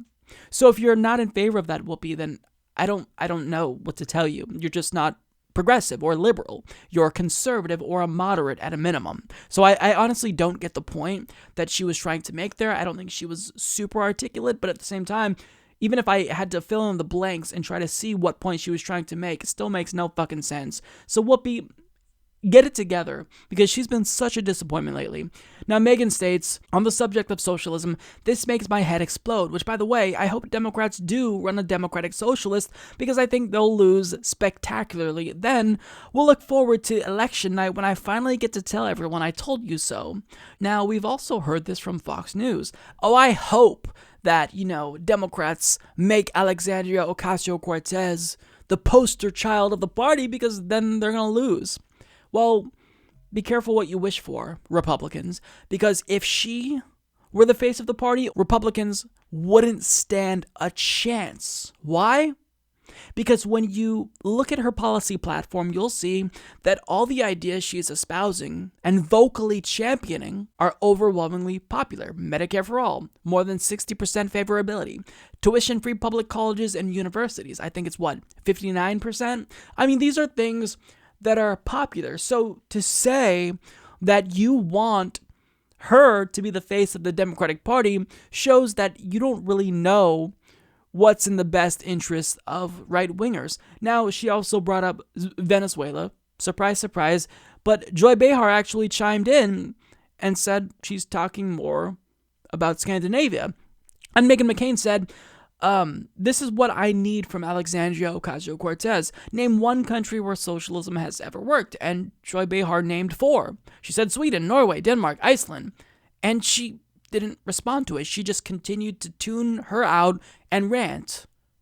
Well, I mean, it makes your head explode, but you need to listen if you clearly, I mean, if the idea of socialism makes your head explode, then clearly you're uninformed. So by listening to Joy Behar, you might actually learn a thing or two, because what she's saying right here is representative of the political philosophy of people like Alexandria and Bernie. But she, honestly, it was clear that Meghan McCain wasn't interested in learning. She just wanted to rant and go off on this idea of socialism. And someone with a net worth of $4 million, who has everything she has, who has a show because she was born with a silver spoon in her mouth because of who her dad is, she can't possibly fathom why something like socialism or just progressive policies in general, forget the isms, she can't fathom why something like Medicare for All or free public college is popular among normal working class Americans. It's because, Meghan, most of us weren't born with silver spoons in our mouths. We don't have rich dads. We don't have rich parents who can pay for our healthcare or college. We have to do that ourselves. And she made an argument that she thought was just the best argument ever. She states, anyone who thinks socialism is good needs to start paying 90% in taxes. If you think that socialism is great, if you think that big government is so great, look at the VA. I literally facepalmed when she said this, because it is not a great argument, in spite of what she might believe. It's a stupid fucking argument. Because what individuals like Alexandria Ocasio-Cortez are proposing is not to raise taxes on working class Americans, with the exception of slightly raising taxes to pay for Medicare for All, which would be okay, since they'll still have more money in their pocket. They'll net gain money since they won't have to pay for their monthly premium. But when we talk about raising taxes, we're not talking about raising taxes on the working class. We're talking about raising taxes on you, Meghan McCain. Yes, millionaires and billionaires need to pay more money, but to simply reduce paying for progressive policies to tax increases, that's an oversimplification, because what progressives are also talking about, which nobody wants to acknowledge, is we're talking about reprioritizing the budget. Rather than spending $700 fucking billion on the military, maybe we reallocate some of those funds into social safety net programs. And I'm sorry, but I'm not going to shed a tear for individuals who are grotesquely rich like Jeff Bezos. He doesn't need to have more than $100 billion. I think that if we taxed him at 90%, like you said, he'll be okay. So it comes down to a reprioritization of our tax dollars. And Joy Behar brought up a really great point. She said, look, we just gave the wealthy a tax cut. And if we didn't do that, we could have used that money to strengthen our social safety net. Yeah, that's what we've been saying. So I do want to give credit to Joy Behar, because I've been critical of her before, but I think that she did a really exceptional job here at defending Alexandria Ocasio-Cortez's position on these policies. But it's frustrating that Meghan McCain refused to listen or heard what she said, but it just went in one ear and out the other. So frustrating, because if you want to make your point, if you want to bring up these idiotic right-wing talking points, then you at least need to listen to when someone actually addresses your concerns, but she didn't do that. And other things she said, comparing America to a small country in Europe is delusional. Why? So it's delusional to say, well, since a small European country can have Medicare for all or pay for college for all of their citizens, America can't do that. America can't do what a small European country does. Now, the general argument is, well, look, the population is smaller, so it's easy to distribute social welfare programs because it's just a smaller population. But population size doesn't matter, because the bigger the population, the more revenue and tax dollars you bring in. So population size itself doesn't matter. It's not even a factor. The point that Meghan McCain misses is that every government is going to collect tax dollars from its citizens. Now, the question is, what do you do with that money? As usual, governments will pay for roads. They'll build bridges. But other things that they do is sometimes, like our country, they'll wage war. When waging a war is not a great way to spend our tax dollars. In fact, it's an awful way to spend our tax dollars. I'm not giving the government my money every single month because I want them to continue waging unnecessary wars that are never ending so the military-industrial complex can continue to keep their stocks high. I want that money that I'm giving to the government to pay for things that will help Americans. They always talk about free stuff, free stuff, free stuff. It's not free. We're paying for it. We just want our tax dollars to pay for things that actually help Americans, that save lives. But Meghan McCain doesn't get that because she has been brainwashed. She has drunk the right-wing Republican Kool-Aid, and every talking point that she hears from the right, it's not like it resonates with her. She just has this visceral response to it that she has to accept it as legitimate because that's what's always been legitimate to her. It's what her father has promoted. And she has this visceral response when she hears about socialism because she has bought into propaganda. She has been raised learning that socialism is bad and capitalism is good. She never had a nuanced thought about socialism. And the reason why we're getting this type of reaction from her and others really is because for the first time ever, they're being forced to think about the problems inherent with capitalism. They're being forced to think about socialism in a more nuanced way and not just have this knee-jerk response to it. It's bad, it's bad, it's bad. I mean, they're still trying, but it's getting a lot more difficult for them to hold that position. It's really getting unpalatable at this point. So, I mean, if she really wanted to learn about socialism and if she didn't want her head to explode at the thought of someone like Alexandria Ocasio-Cortez saying that they're a democratic socialist, it would behoove her to listen to individuals like Joy Behar, who did a pretty good job explaining Alexandria and Bernie's position, but she didn't do that. She just yelled like a crazy person. Neoconservative warmonger and national security advisor John Bolton has been one of the loudest proponents of regime change in Iran. In fact, just last summer, he indicated that he'd like to be celebrating the invasion of Iran in Tehran by 2019. And that's why before 2019, we here will celebrate in Tehran. Thank you very much. That lunatic is advising the president on national security issues, and John Bolton has been given a lot of ammunition by Donald Trump because, as we all know, Donald Trump made this unhinged threat to Iran via Twitter. Now, what Donald Trump was responding to, it didn't really warrant that type of response at all. So Iranian President Hassan Rouhani states, "Don't play with the lion's tail or you will regret it." President Rouhani cautioned U.S. President Donald Trump addressing a meeting attended by the Iranian representatives in foreign countries. America should know that peace with Iran is the mother of all peace and war with Iran is the mother of all wars. Now, because of that last response, Donald Trump took it as a direct threat, and he responded with this caps lock rant against them. To Iranian President Rouhani, "Never ever threaten the United States again, or you will suffer consequences the likes of which few throughout history have ever suffered before. We are no longer a country that will stand for your demented words of violence and death. Be cautious." Now, of course, this tweet came after he said the following about President Obama in 2013. "Remember what I previously said, Obama will someday attack Iran in order to show how tough he is." So obviously, Donald Trump can't stop contradicting himself, and implicit in his threat, embedded in that deranged lunacy condensed in a tweet, is the threat of nuclear annihilation, because what is he saying here? You'll suffer the consequences, the likes of which few throughout history have ever suffered. What does that imply? He's talking about nuclear annihilation. Because if you want a hot war with Iran, you're not just going to get in there, clean house, and then leave the next day. It's going to be a very bloody, disastrous battle. So if you're really threatening them and saying they're going to experience or suffer consequences the likes of which few throughout history have ever suffered before, that's a threat of nuclear annihilation.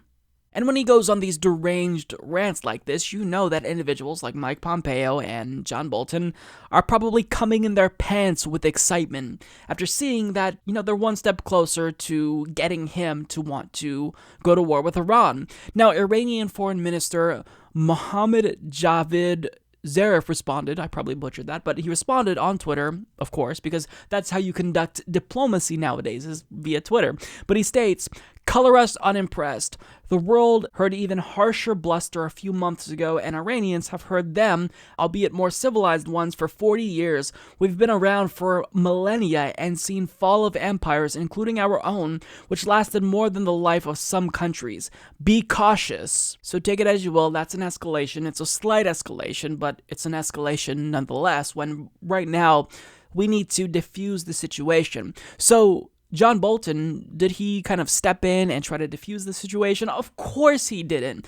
He decided to fan the flames further, saying, "I spoke to the president over the last several days, and President Trump told me that if Iran does anything at all to the negative, they will pay a price like few countries have ever paid before." So he's doubling down on that implicit nuclear threat. Now, again, I could be wrong about this. Maybe it's the case that when Donald Trump penned that deranged tweet, he wasn't thinking, or if he was thinking at all, he wasn't thinking about nuclear annihilation, but that's the overall implication by saying something like that.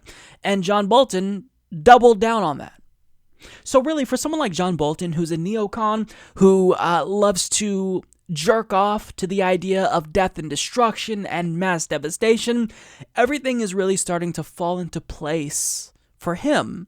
And he may actually get his wish of celebrating the fall of Iran in Tehran by 2019. Before 2019, we here will celebrate in Tehran. Thank you very much. I'm inclined to state that someone like John Bolton is motivated by defense industry stocks, but I think he just genuinely loves war.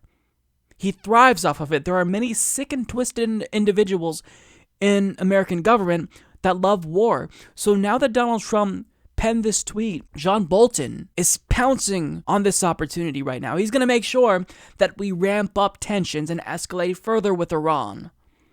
And that's really scary. So we have to make sure that we are especially vigilant currently, and we watch everything that Donald Trump is doing, because Republicans have been wanting to invade Iran for decades. And now, with someone as easily manipulated as Donald Trump, more calculative and clever warmongers like John Bolton may finally get their wish. And it's on us to stop them before they can get us to that point, or get Donald Trump to that point, rather. The second episode of Sacha Baron Cohen's Who is America aired this week, and to say it landed another Republican politician in hot water would be an understatement, because one individual's career is now in jeopardy because of his appearance, and that politician is Georgia state lawmaker Jason Spencer, who's now being called on to resign immediately due to what he said and did on the latest episode of the program. Now, he was a problematic figure beforehand who spoke out in favor of Confederate statues, and he also is known for authoring a controversial bill banning burqas. And before the show aired, there's rumors that he even threatened to sue Sacha Baron Cohen if they aired the segment. I'm not 100% sure how true this is, but it would make sense after seeing exactly what transpired. So in this segment, Sacha Baron Cohen posed as his Israeli military character who is trying to teach Spencer how to defend himself against ISIS. Now, Cohen asked him if he knew how to tell the difference between a regular Muslim in a burqa and a terrorist in a burqa, and he claimed he did not. So Cohen told him to take a selfie stick with a phone on it and place it under Muslim women's burqas and take pictures of them in order to see if you can spot a weapon on them, in order to determine whether or not they're terrorists or not. And in order to not seem suspicious, Cohen instructed him to act like a Chinese tourist. So Spencer began rattling off these nonsensical words that he thought sounded like Chinese, like Red Dragon and Ho Chi Minh City, like random stuff. And he did that. And in the second part, Cohen told him a way to draw attention away from himself in the event ISIS tried to kidnap him was to yell the N-word in public. And he did that multiple times. Now, in the last part, Cohen was trying to teach him how to intimidate terrorists, and he told Spencer, that a way that you can intimidate an ISIS terrorist who tries to attack you is to act like a homosexual, since they are afraid of gay people. And here's a clip of what happened. Now I am going to teach you how to use your buttocks to intimidate ISIS. Okay, go. America! If you want to win, you show some skin. Okay. Okay, show it to me. Now, try to touch me. I'll touch you. I'll make you a homosexual. You drop that gun right now. USA. Okay. USA.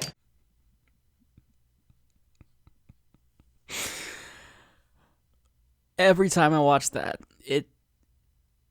it's mind-boggling to me that Sacha Baron Cohen got him to do that. This is someone who was elected to a state assembly. I mean, this is someone who shouldn't be dog catcher based on what I saw there, and I don't have words for this. If somebody told you that a way to stop a terrorist would be to pull down your pants and tell them that you're gay, I mean, at what point do the red flags not go up in your head and think, this is really fucking stupid? I mean, all you have to do is apply the most basic level of logic and think, if someone with a gun comes up to you and is a terrorist and you pull down your pants, wouldn't they just shoot you? I mean, again, trying to figure out what the logic was and what he was thinking, it's pointless because there was no logic there. Now, of course, as a result of this, the Georgia House Speaker, David Ralston, called on him to resign immediately, saying, quote, "Georgia is better than this." Now, Spencer responded after the segment aired, and here's what he told the Washington Post. Sacha Baron Cohen and his associates took advantage of my paralyzing fear that my family would be attacked. And posing as an Israeli agent, he pretended to offer self-defense exercises. As uncomfortable as I was to participate, I agreed to, understanding that these techniques were meant to help me and others fend off what I believed was an inevitable attack. My fears were so heightened at the time, I was not thinking clearly, nor could I appreciate what I was agreeing to when I participated in this class. I was told I would be filmed as a demonstration video to teach others the same skills in Israel. Sacha and his crew further lied to me, stating that I would be able to review and have final approval over any footage used. I deeply regret the language I used at his request, as well as my participation in the class in general. If I had not been so distracted by my fears, I never would have agreed to participate in the first place. I apologize to my family, friends, and the people of my district for this ridiculously ugly episode. Finally, there are calls for me to resign. I recently lost my primary election, so I will not be eligible to hold office next term. Therefore, I will finish the remaining 5 months at my post and vacate my seat. Now, to give you some more context, he explains that he had this paralyzing fear of terrorism because after he introduced his controversial burqa ban, he states that he received death threats, and he said that, when there was this shooting at members of Congress on the baseball field where Steve Scalise was shot, he knew some of them, and that really contributed to his fear of a terrorist attack. So that's why he was so distracted and was able to be duped by Sacha Baron Cohen. But essentially, he's playing the victim here. But playing the victim and chalking this up to a paralyzing fear doesn't do you any justice, buddy, because Sacha Baron Cohen featured other people on the program, and he wasn't able to get them to say stupid things. He had Bernie Sanders on episode 1. Couldn't get Bernie Sanders to agree that solving income inequality would be to move the 99% into the 1%. Now, I know that that doesn't make sense, but that was the whole point of the segment. Now, additionally, he had Dick Cheney on this episode. He got Dick Cheney to sign his waterboarding kit, and it was hilarious. I won't spoil it all for you because I think it's hilarious, and you need to watch it yourself. But even Dick Cheney kind of stuck to the usual Republican Party talking points when it comes to torture. So if you come up in this situation where it seems a little bit sketch and you're not exactly sure, and there are multiple times when someone tries to get you to do or say something stupid, if you continue doing that, I mean, that's just on you. You pull down your fucking pants. that there's no explanation for that. You're just stupid. I'm sorry, I don't mean to be a dick, but to pull down your pants and think that that would be an effective way to stop a terrorist who's pointing a gun at you, I don't know what else to say. You're just stupid.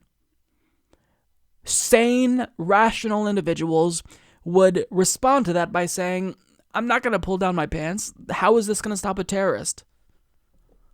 But you didn't do that, Jason. So you look foolish because you are a fool.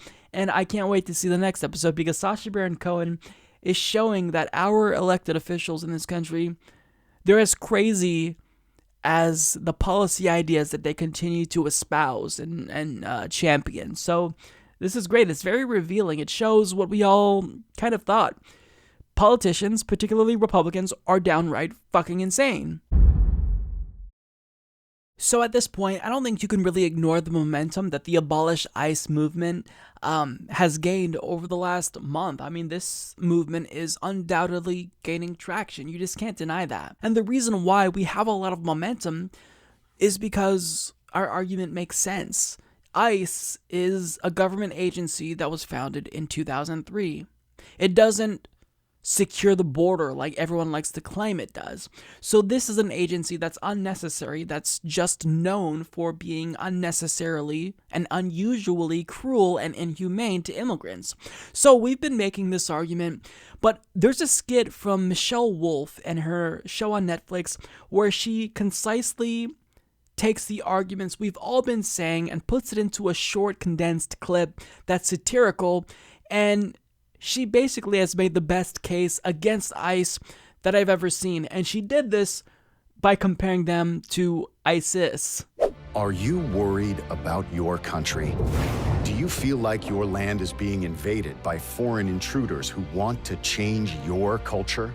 Do you believe your way of life is under attack? And are you ready to finally do something about it? Then apply now to join ICE. ICE is fighting to make a difference. ICE is protecting our values and beliefs. ICE is rooting out the foreign enemy. ICE is terrorizing the invaders. ICE is attacking when they least expect. ICE is blowing up the status quo. I joined to be part of a group of like-minded individuals really devoted to a cause. I joined after I watched some badass videos online. I joined because I wanted to secure the border. But then I found out that's actually Border Patrol's job. I joined to capture those MS-13 animals who are infesting America. I haven't seen any yet, but I've heard about them. We're an age-old American tradition dating all the way back to 2003. So slightly younger than that curly-haired kid on Stranger Things, Gaten Matarazzo. That sounds Italian. We're not deporting those guys. Yet. I'm Homeland Security Secretary Kirstjen Nielsen. It's popular nowadays to say ICE is bad, but there's no better representation of American values right now than ISIS. And as an equal opportunity employer, we accept all levels of experience and education, from low to very low, and actively welcome those with diagnosed anger issues. I wanted to join the regular police, but they told me they wouldn't take someone who was already under arrest. Animal Control said nope. The TSA rejected me because I kept asking if there was something called Sky Jail. Is there? I got kicked out of my neighborhood watch because I threw a microwave at a kid. And we love that. Join us today and you too can tell your ISIS story. ICE is waging war for everything that's holy in this country. I guess you could call it a holy war. ISIS, guaranteeing my ticket to heaven. Take it from me. No organization is better than ISIS. ISIS! So that was both entertaining and insightful, and I think that from now on, whenever I make the case that we need to abolish ICE, I'm just going to show people that video, because it has all of the arguments that we've been making. So one of the actors states, I joined ICE because I wanted to secure the border, but then I found out that's actually Border Patrol's job.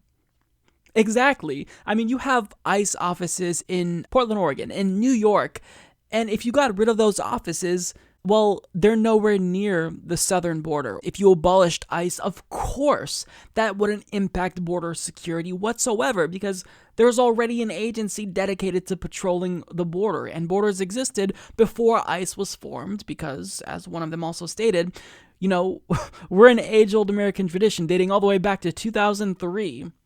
Slightly younger than that curly-haired kid on Stranger Things. Exactly.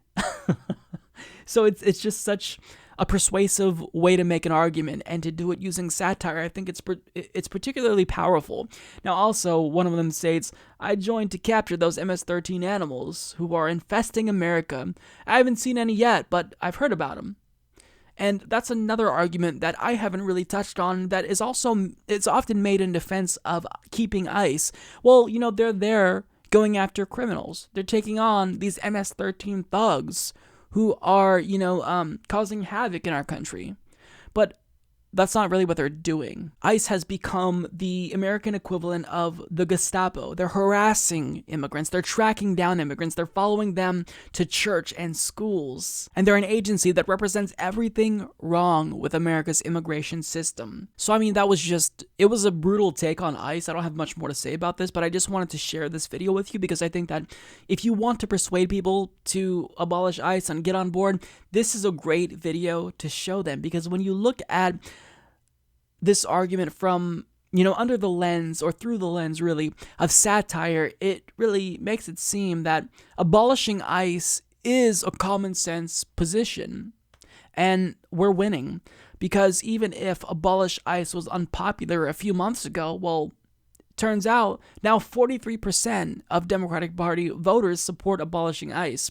So I would highly encourage individuals like Bernie Sanders to jump on this bandwagon, because people like Kirsten Gillibrand have already embraced to abolish ICE, and you're allowing them to outflank you from the left, and you're having to defend your position on immigration from the right. And that's not what you want to do, especially if abolishing ICE is the morally right thing to do. We don't need this organization. We don't need to reform this organization. We have like 1 million different agencies dedicated to immigration. We don't need ICE. They've proven that they're not an asset. All they're doing is cruel things. They're tracking down immigrants. They are the Gestapo, and it's time we abolish them. A Democratic Party candidate named Ann Kirkpatrick was recently booed at a Democratic Party forum by liberal voters when she indicated her support for the American equivalent of the Gestapo, otherwise known as ICE. Now, she was also booed when she said she supports the Democratic Party leadership's condemnation of Maxine Waters when she suggested that citizens should continue protesting Trump officials. As a result, Fox News decided to bring her on to presumably discuss just how radical the left has become and how much of a victim she was for getting booed at this liberal forum. But instead, they accidentally booked the wrong person. They booked a candidate named Barbara L'Italian from Massachusetts who actually is against Donald Trump's immigration policies. And what you'll see here is hilarious because they had no idea how to handle this situation. I just want to be really clear. If you would have declared your support for ICE agents,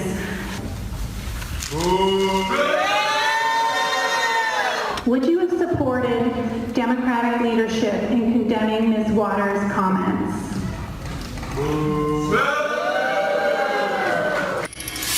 And joining us now, that candidate, the only Democrat on stage to support ICE, Ann Kirkpatrick. Thank you for joining us. We appreciate it. Tell us why you do support ICE. Good morning. I'm actually here to speak directly to Donald Trump. I feel that what's happening at the border is wrong. I'm a mother of 4, and I believe that separating kids from their parents is illegal and inhumane. I'm actually Barbara L'Italian. I'm a state senator representing a large immigrant community and running for Congress in Massachusetts. I keep thinking about what we're putting parents through, imagining how terrifying that must be for those families, imagining how it would feel not knowing if I'd ever see my kids again. We have to stop abducting children and ripping them from their parents' arms, stop putting kids in cages, and stop making 3-year-olds defend themselves in court. But that practice has stopped at this point, Ms. Kirkpatrick, right? score political points with your base. Well, and families have been kids have been reunited with their families. Again, my name is Barbara L'Italian, and I refuse to believe that our only options are open borders or traumatized. Okay. They couldn't let her on, and just have her challenging right-wing orthodoxy. So, of course, what do? They had to cut her off. Unbelievable. Rather than trying to engage with someone who's already on your program, cut her mic. Who was that, they said. Well, it was the wrong person that you booked. And she probably knew, I don't know much about the details, but she probably knew that she was the wrong person and they didn't intend to have her on, so she decided to take that opportunity to speak directly to Donald Trump.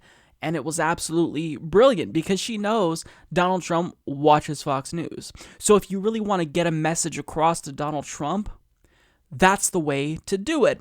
Now, they kind of engaged with her a little bit before they cut her off. And one of the hosts said that the children have already been reunited with families. But even though there's thankfully been an effort to reunite families by Trump's administration, thanks to a court ordering him to, there's still more than 1,000 children that need to be reunited. Thus far, Trump reunited about 1,200 families, but there's a total of 2,551 that were separated, meaning in the family reunification process, we haven't even reached the halfway point yet, so there's still a lot more to go. So to say that the families have already been reunified, that's just really misleading. Because yes, some families have been reunified, and they wouldn't have been reunified if a court didn't make Donald Trump do it, but there's still lots of families that have not been reunited yet, which is disgusting. Every day that children are separated from their parents, they're scared, they're traumatized. So to just brush it off, it's just absurd. But of course, they didn't want to further engage with her. They kind of threw in some right-wing talking points that were false. But, they just can't allow someone with a different idea than what they have to penetrate their right-wing echo chamber. And it's funny, we saw how they reacted, but individuals who claim to be in favor of free speech, like Dave Rubin, well, he purports that it must be the left who's ostensibly, against freedom of speech and they're intolerant of ideas that aren't their own. But look, you have here an example of Fox News cutting someone off who dared to speak out against Donald Trump. Now, I get that Fox News' whole job is to do propaganda for the Republican Party, but certainly those individuals had the opportunity to engage with Barbara, and they didn't. They cut her off. So how can people like Dave Rubin still claim with a straight face that it's the left that's intolerant of other ideas? Give me a break. They had an opportunity, if they really wanted to defend Donald Trump, to debate her. It shows that they're not really believers of their own political ideology, because if you actually believe in the views that you espouse, then you wouldn't be afraid to have those views challenged. So, I couldn't not share this because I thought it was absolutely hilarious. So, Dave Rubin, in my opinion, is one of the more harmful figures in American political discourse because he pretends to be a liberal while espousing right-wing and conservative talking points, so that kind of gives him this sort of credibility among conservatives when he basically denounces and lies about the left. Now, since he started taking money from the Koch brothers, since his program was sponsored by Learn Liberty, he began growing increasingly conservative because he is the definition of a sellout. So he recently did what he's been doing for the past few months. He went on Fox News and he decided to speak about the left and listen to the implication of what he's saying about the left and where they're headed in terms of violence and discourse. So, Dave, the problem I have with the rhetoric is that it makes any kind of intelligent conversation impossible. I do think that there are real issues at the heart of the Putin-Trump summit, and you can have whatever view you want on them, but they seem like they're worth discussing. The second you start calling people traitors, accusing them of a felony, how can you talk those issues through? Yeah, well, first off, it's always good to be with you, Tucker, you racist, homophobic Nazi, you. So it's unbelievable. On that note, yes, the rhetoric on both sides, but particularly the left, has been ramped up to a point where we're basically getting to the place where we will be excusing violence if it's not excused already.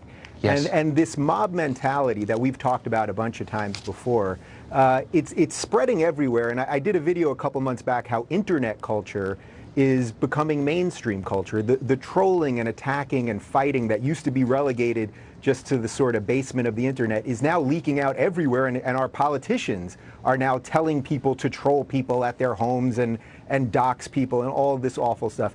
I mean, just a great sort of simple example that I can give you is when I was on the car ride over here tonight to do this show, a Hollywood director, actor, producer, great guy who I know, who's a lefty, who you would disagree with on a ton of stuff, a guy by the name of Mark Duplass, who's a great guy who I've had on my show, who's been reaching across the aisle trying to say to the liberals and the left, you know, guys, let's try to be a little more tolerant. He put out a tweet basically saying, you know, you might want to follow conservative Ben Shapiro. He's a decent guy, and maybe it'll open up your eyes to some stuff. I'm paraphrasing, basically. The amount of hate that he got caused the guy to delete the tweet because the mob just goes after anyone that dares say, let's be tolerant. And if that's really where we're at right now, then yeah, what you've been talking about on this show for quite some time about this all escalating to violence, if we can't talk, then the only thing left is violence. And I'm doing everything I can to avoid that. I think you're trying to do it. And I think there's a bunch of other people trying to do it too. And we've just got to get louder and keep showing people that that's truly the answer here. I hate violence. And if you ever hear me excusing it, I hope you call me on it because it's wrong.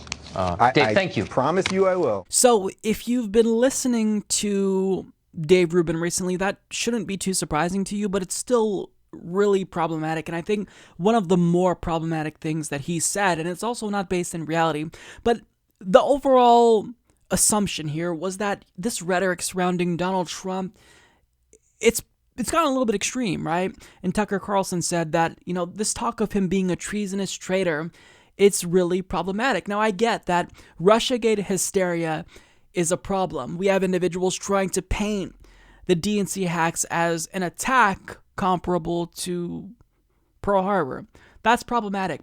But in talking about the left's rhetoric, I mean, you can't just dismiss hysteria on the right with regard to Obama. They called him a Muslim. They called him a communist. They compared him to Hitler. They freaked out when he wouldn't salute a soldier or did a half-assed salute. They freaked out when he wore a tan suit. I mean, to say that the left can be hysterical when it comes to Trump, to talk about Trump derangement syndrome, you've got to also talk about Obama derangement syndrome, because hysteria is something that we always see. I mean, it's something that's going to become a lot more common.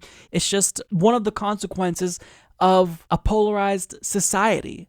But the goal here is to paint the left as the hysterical Looney Tunes. And Dave Rubin started the interview by saying, Tucker, it's always good to be with you, you racist, homophobic Nazi. And he says this to imply that the left is intolerant, because anyone that they disagree with, they just resort to, you know, lobbing these attacks at them. They're sexist, they're homophobic. But if you really dive into the details there, you'll see that we're not just throwing those words around. I mean, certainly neoliberal centrist Democrats are doing that. They call Bernie Sanders and Bernie Sanders supporters sexist Bernie bros, but generally speaking, I think that when you call someone who's against marriage equality a bigot or homophobic, I think that's a pretty accurate descriptor. When you call someone who is against immigrants and even legal immigration a xenophobe or a racist, I think that's a pretty accurate descriptor. But there's no nuance here. Just the fact that you're calling someone a racist or a homophobe or a Nazi, to Dave Rubin, they're all the same. You can't separate the legitimate accusations from the illegitimate accusations. This is just, you know, what the left always does. They smear, they lie. But when he's talking about the problems with the left, when he's talking about how the left is kind of poised to become violent, well, he doesn't mention violence on the right. And in fact, David Dole of the Rational National did a great job pointing out how Dave Rubin didn't even mention once the violent attack that a right-wing terrorist carried out last year that killed Heather Heyer. But in spite of that, in spite of him ignoring the right, he states, we're basically getting to the place where we will be excusing violence. Now, of course, what he's talking about is violence on the left. He also states internet culture is becoming mainstream culture. The trolling and attacking and fighting that used to be relegated to the sort of basement of the internet is now leaking out everywhere, and our politicians are now telling people to troll people at their homes and dox people and all of this awful stuff. Now, what he's referencing there is Maxine Waters saying that if you see a Trump official in public, you should protest them. She did not suggest that you troll or dox people. She suggested that you protest people. Now, in talking about how intolerant the left has become, how they're always protesting, right-wing speakers on college campuses, he never speaks about the left-wingers who are disinvited from college campuses. He doesn't talk about how right-wing universities like the Bob Jones University never invites liberal speakers. He doesn't like to talk about intolerance on the right, which obviously it's a lot more prevalent on the right, even if you have authoritarian-minded SJWs.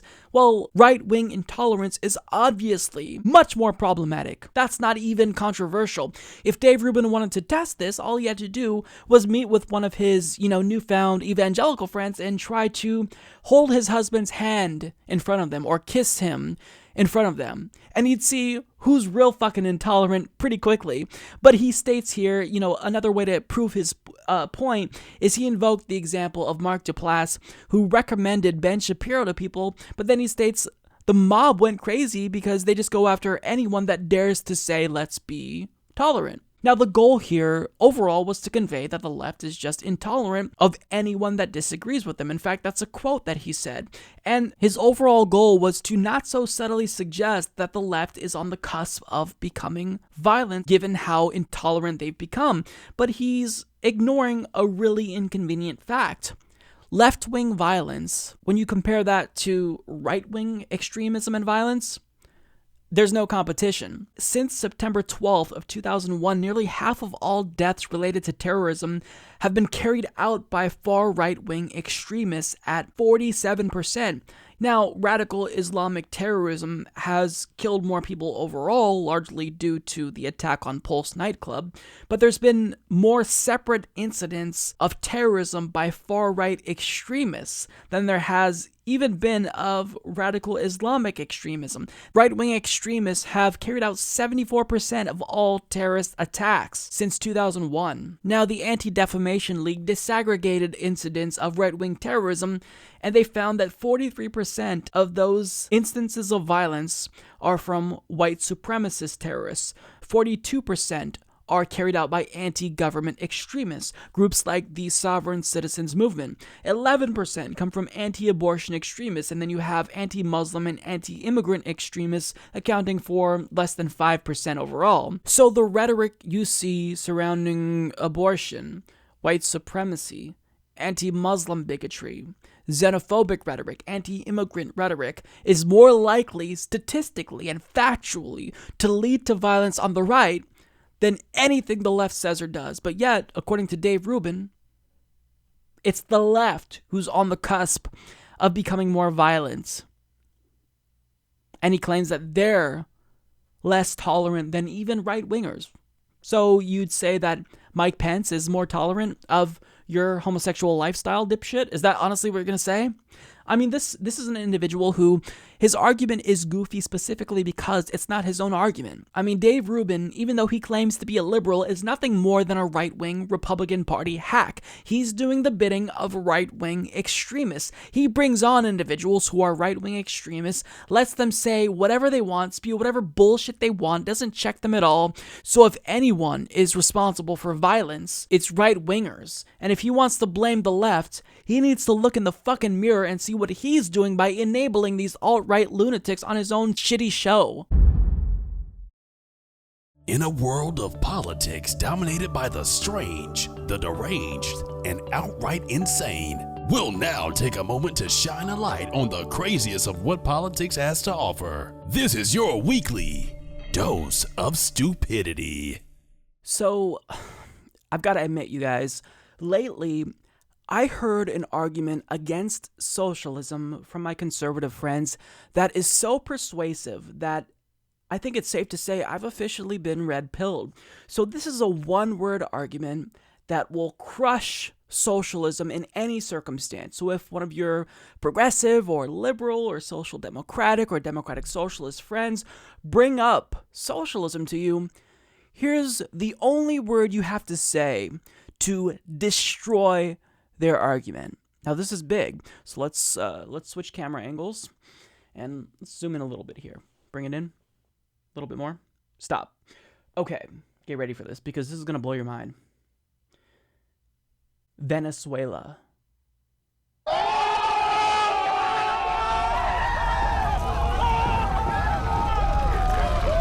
Venezuela. Venezuela. Venezuela.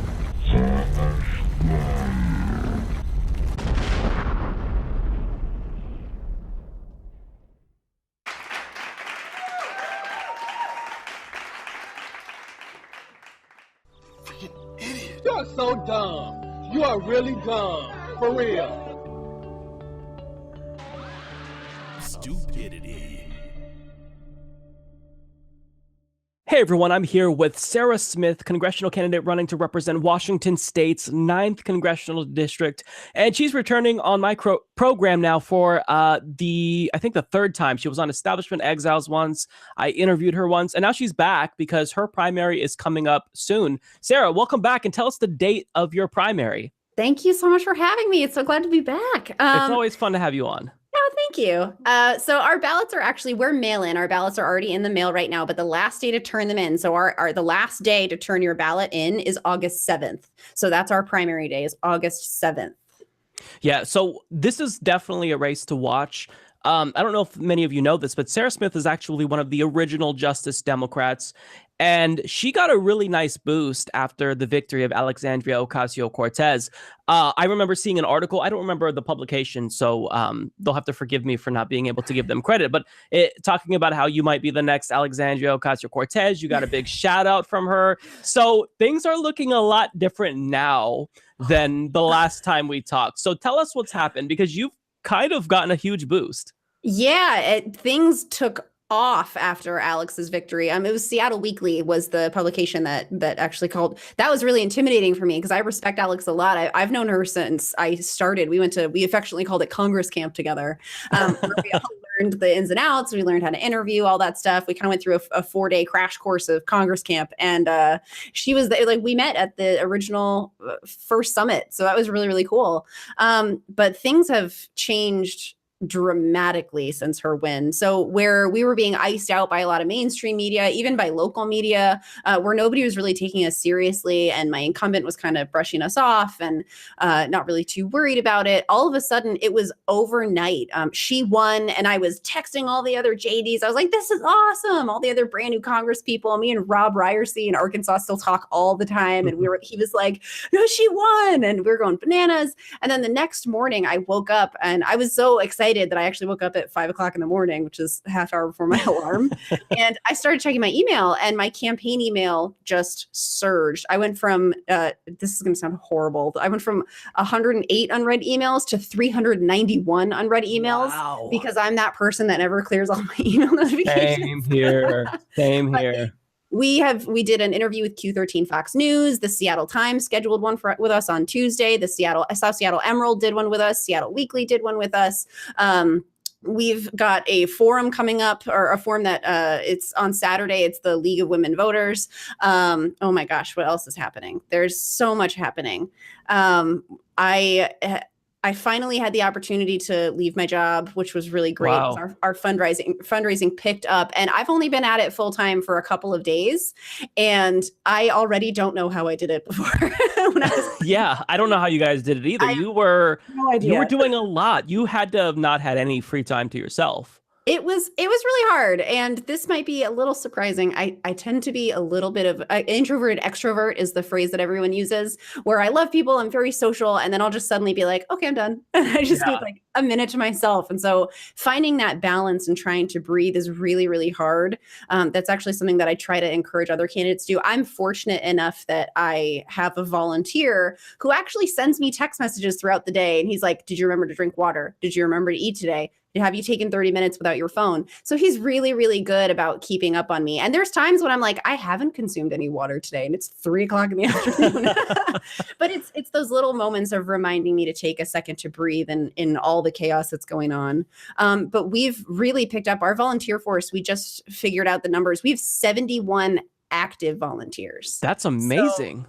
So it's not people that are just sitting in our email list or that keep RSVPing. It's people that are showing up, that are phone banking, that are face banking, that are text banking, that are out canvassing. We have got a core team of canvassers that are now spread out among the district, and they're running their own canvassings now. We have banners, we have street signs coming in on Friday. We've got posters that are going up all over the place. We really surged, and we picked up, and we got our campaign office, which is amazing. That's big. And it's not a physically huge office. It's probably the size of the one I'm in now, but it's ours, and it's a place for everyone to come and meet, and it's a great facility, and I love having all the campaign stuff there. My husband loves having all the campaign stuff there. Yeah, I bet. Oh yes, but it's been crazy since Alex's win. It's been huge. There's just I felt like new life has been breathed into the progressive movement, because we kind of had this period of time where we all kind of felt like we've been punched in the gut. I mean, it was after Allison Hartson lost, and David Hildebrand as well, two progressives in, the Dianne Feinstein race. And now everybody is really surging. And I met one of your volunteers actually at the Jimmy Dore show. Super excited about your campaign. Yes. And you could just feel that energy. It's like people really feel rejuvenated. They know that we have a chance now. So now that you actually have the ear of people in the establishment, perhaps more people may see this than the last interview, I really want you to take the time to explain the differences between you and your opponent, Adam Smith, because it's like night and day. So what is it about Adam Smith that makes him not progressive, even if it is the case that members of the Democratic Party establishment like to characterize him as a progressive? Sure. So Adam Smith he's a war hawk. That's what he is, plain and simple. He takes thousands and thousands of dollars from the military industrial complex, from the defense industry. He takes all this money from the defense industry, and he does things like he votes in favor of the Iraq War. He votes in favor of extending the Patriot Act. He's done a lot of things. And I think one of the key differences between me and Adam is always late to the party. He is he's never on the forefront. He's always dragging his feet. And I mean, the fact is that Adam sits and waits for other progressive women in Congress to take action and move forwards and have bold legislation. And then he tries to ride their coattails into the sunset and act like he was there the whole time. But where Adam is just coming to these conclusions, I started at these conclusions. Back in November of 2017, I signed on to a part of brand new Congress's platform to abolish ICE. And that was November of 2017. And he's been saying he's not for it. He doesn't like the idea. He was one of 2 Democrats that voted to create ICE in the beginning. And he, all of a sudden, after we had our endorsement panel at a local magazine called The Stranger, I said I'm in favor of abolishing ICE. He said he's not. And then a week later, I kid you not, a week later, he decides, actually, we really do need to abolish ICE. I'm totally in favor of it. I co-sponsored a bill with Pramila. Again, a progressive woman leading the charge loudly and proudly, not having to be prompted, not having to be told what to do. And all of a sudden he jumps on her coattails and he's like, yeah, that. Where Adam comes to these conclusions, I started there. So if he's got no vision left, move aside. It's time for the next generation of unbought, unpurchased Democrats. And that's the biggest key difference between me and Adam, is that I'm not bought and paid for, and he is. And it shows in his votes, it shows in his history, and it's time that he step down and move on and pass the baton to a progressive woman who can lead. Exactly. It's kind of this option that individuals in the 9th district have. They can have someone who is a counterfeit progressive, or someone like you who's leading on progressive issues. I mean, again, saying that you were there on Abolish ICE months before any of us were talking about it, that is leadership that I think people in the 9th district deserve, because they are progressive. They want someone like you. It's just a matter of, I think, getting your name out there. Now, you touched on Pramila. I do want to ask you about the endorsement, Sure. because she is one of the most progressive people in Congress when you look at her record. Undoubtedly, you can't take anything away from that. But she endorsed Adam Smith over you, and I tweeted about it. Some progressives are a little bit hurt by it. So I just wanted to get your response. Of course. So I completely understand.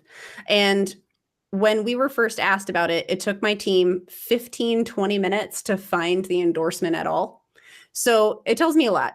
The endorsement is nothing she's announced. There was an original reporter who dug into the story, Walter Yates, and he went through her social media for, I think he said it like about 3 months or 3 weeks or something like that. He went through for a prolonged period of time, Twitter, Facebook, emails, everything, not a whisper of it.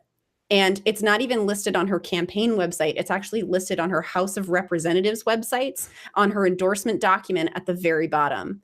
And I've got to say, it tells me a lot about what I need to know about that endorsement. From, if I had to wager a guess, some kind of agreement was arrived at, some kind of backdoor deal got taken or took place. And it's convenient for me to look at to see, oh, okay, Adam co-sponsored her bill. Oh, and she endorsed him.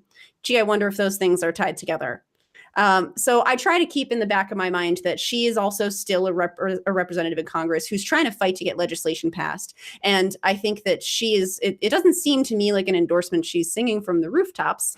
So it's entirely possible a deal was made in order to help her get legislation passed or co-sponsored or something like that. And she was strong-armed. And I choose to believe that because Pramila has been about progressive values from the beginning. She always has been. And I try to choose to believe, to see the good in people and see the circumstance and the whole picture. So to me, I think this was a strong arming more than anything. I think something like a big push against it, if people are really enthusiastic about that, if they really want her to change her endorsement, I mean, of course, I'm fine with it. I totally understand and agree and would love to have an endorsement from Pramila Jayapal. But I think that if that's something we want to push on, I don't think that's going to be a hard thing to make happen if the progressive movement can coalesce and put some pressure. Because I mean, you know, Ro Khanna, he's amazing. He did the right thing. He stepped up. He dual endorsed, and he's reached out to me and he's like, hey, just so you know, I'm not going to get involved in your race, but I think what you're doing is amazing. Let me know if you need anything. So I think that's the right attitude to take, because personally, whether or not there's a deal there, whether or not there's something on the table, whether or not you're going to get something out of it, I think that if you have another progressive running in a race, if you have another Justice Democrat, a slate member, something like that, and you're being pushed to endorse, just stay out. Just don't endorse at all. That's, I think, the best practice is silence in those cases. Nobody can force you to endorse. And at some point you have to just stand on your morals and say, absolutely not. But I understand that Congress is complicated and hard. And so I'm trying to be empathetic, regardless of my own personal feelings about it. Right. And I get where you're coming from, because you may be in that position where there's going to be a new slate of Justice Democrats in 2020. And, you know, it's going to be awkward for you to endorse people who aren't your colleagues. So I think that you have a really a measured response to this, because when I saw it, I had that visceral, what the hell, you know? Me too. At first. Yeah, it's tough. It's tough because, you know, endorsements, they mean a lot. I don't necessarily know the weight that, you know, that endorsement will have, you know, in Washington's 9th congressional district. But it's just kind of like, you know, if you're really trying to basically further this progressive movement, you know, you got to come out and show us that you're fighting on the ground with us. So yeah, thanks for responding to that. That was something that I definitely wanted to get your take. I saw that today and I'm like, oh, I'm talking to Sarah. So perfect. Yes. And I completely understand everyone and their feelings about it. I totally understand. I absolutely share it. But I think as far as whether or not it holds any weight, I mean, the Washington State Democratic Party Progressive Caucus has endorsed me. Demand Universal Healthcare has endorsed me. Awesome. Progressive Party endorsed me. Our Revolution King County and Pierce County endorsed me. DSA and Olympia endorsed me. So it really doesn't carry a big weight if you can't get any other progressive organizations on board with you. And I think that's part of the reason why it's so difficult to find.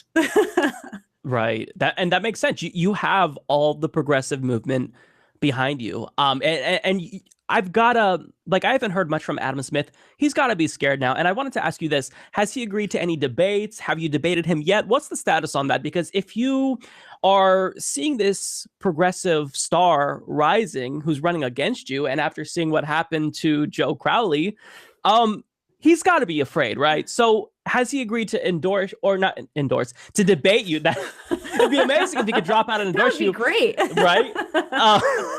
Has he agreed to debate you? What's been his response to you? Because he has to be afraid of you now. So I will give credit where credit is due. He is at least showing up and engaging with me in events and things like that. Joe Crowley's biggest mistake is he brushed Alexandria off constantly. But Adam has showed up to the first roundtable I ever did, which was terrifying for me. But it was the Washington State Bernie-crats, and I've come a long way since then. And so have all of us as different organizations have come a long way in the year and change it's been since that debate. We haven't had any formal debates. We are both sitting at a forum on Saturday. This is with the League of Women Voters. And then we're pretty much just pushing up to primary. To his credit, one of the reasons that a debate is not likely to happen is because the Republicans have strong-armed Congress and are keeping them there until the end of August. So they refuse, I believe it's oh my gosh, I'm blanking on his name. Whatever. What's his name? I don't care about him. He refuses to let them break session until the end of August. So it's really, really difficult for them to get debates scheduled, to meet their obligations, to do their jobs, and then also debate and be out and campaign. So I do recognize that it's not necessarily a fault of the incumbent. I would be, of course, I'm always open to it. It's also really difficult in my mind to debate with a guy who's just going to parrot whatever I say.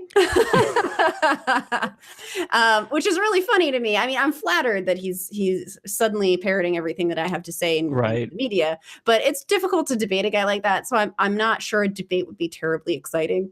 Right. He's a swagger jacker. Exactly. He's, again, riding the coattails of a progressive woman. That's what he's doing. That's his MO. So Right. No, and I wanted to, because really, I look at you as a progressive leader, and I wanted to talk to you as a progressive leader, as someone who's just huge in this movement, about abolish ICE. Because when you go by your policy platform, the brand new Congress Justice Democrat policy platform, they're all populist. But one, I think, important argument, and really a point of pushback that we hear is that, why are you guys all coming out in favor, myself included, of this abolish ICE policy when it's not popular just yet? What is your response to that?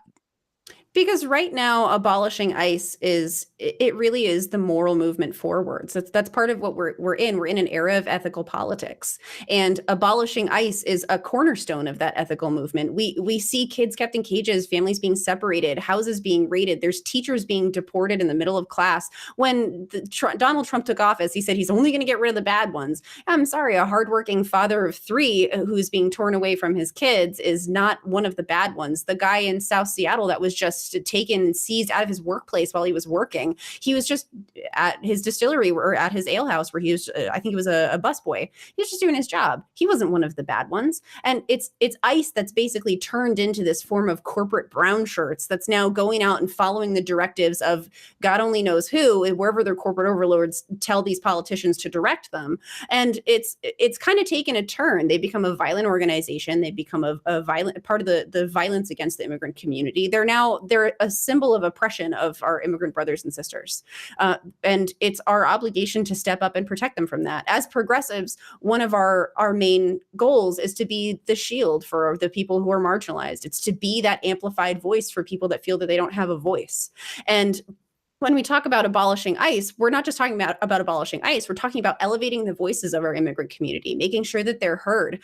They live in fear of this organization, of people reporting them to it. So when we talk about abolishing it, we also need to talk about what we want to do to move forwards away from ICE as well. Right now, we are a country that rips families apart, that puts kids in cages, but that's not the country that we want to be. We want to be the country that has a department, something like a Department of Immigrant and Refugee Services, right? Where we are able to help pair immigrant communities with different labor sources, get them into jobs, help them get green cards, apply for visas, talk to them about what their options are for amnesty. If we take the resources that we're expending in ICE and the DHS and Customs and Border Patrol, and we dissolve those organizations and we put them into this new department, we can actually start having a positive effect on our immigrant community. We can still enforce things like, undocumented citizens and things like that, or undocumented persons and things like that. We can still enforce the border strength. We can still have our border patrol and things like that. But our purview shifts away from stopping people from coming in and throwing them out once they get here to how do we help these people that are here live a dignified life? How do we help them create their American dream? How do we help them figure out what that means? How do we help them become a part of our country that they so desperately want to be a part of? It shifts our focus away from this culture of violence that we've become known for around the world, and it puts us back into the culture of humanitarianism and morality. So abolishing ICE is a cornerstone. It's one of the first things we have to do if we want to start making that transition away from that culture of violence, if that makes sense. No, totally. And the way that you explain it is really important because with everyone like Alexandria Ocasio-Cortez, yourself talking about it and, really making the moral case for abolishing ICE, we are in fact changing minds really quickly, actually. I think it was 43% of Democratic voters now support abolishing ICE, whereas if you go back a couple of months ago, not even a plurality supported it. So if you make a moral argument, I think that you get people to think differently about specific political issues, and it's really important. So that's why I think that people who are at the forefront of this abolish ICE movement really are progressive leaders. So definitely, I think it's super important. Now, one thing that I can't not ask you is because let's say hypothetically you win your primary, there's another huge blow up with Sarah Smith. You go on MSNBC, you go on Fox News. The number one question that you're probably going to get asked, well, Sarah, you support Medicare for all. How are we going to pay for this? And it's the hackiest argument that I hate, that you hate. Me too. So my soul dies a little bit each time I hear that. Sure. Yeah, I know. Everyone's like, how are we going to pay for it? And I mean, the fact is, we already are. We're already paying for Medicare. We're already paying for socialized programs like single payer healthcare within the VA. The problem is we have all this money that we've wrapped up in things that don't actually matter or affect taxpayers. So we have this gigantic budget that all we have to do is we have to rebalance our budget, reprioritize what we're spending our money on. And then I am sure that we can redirect a lot of that money into single payer Medicare for all. And I mean, the other thing is that people aren't talking about is they're not talking about, they think they're separate, but they're not. Auditing the Pentagon and the Department of Defense.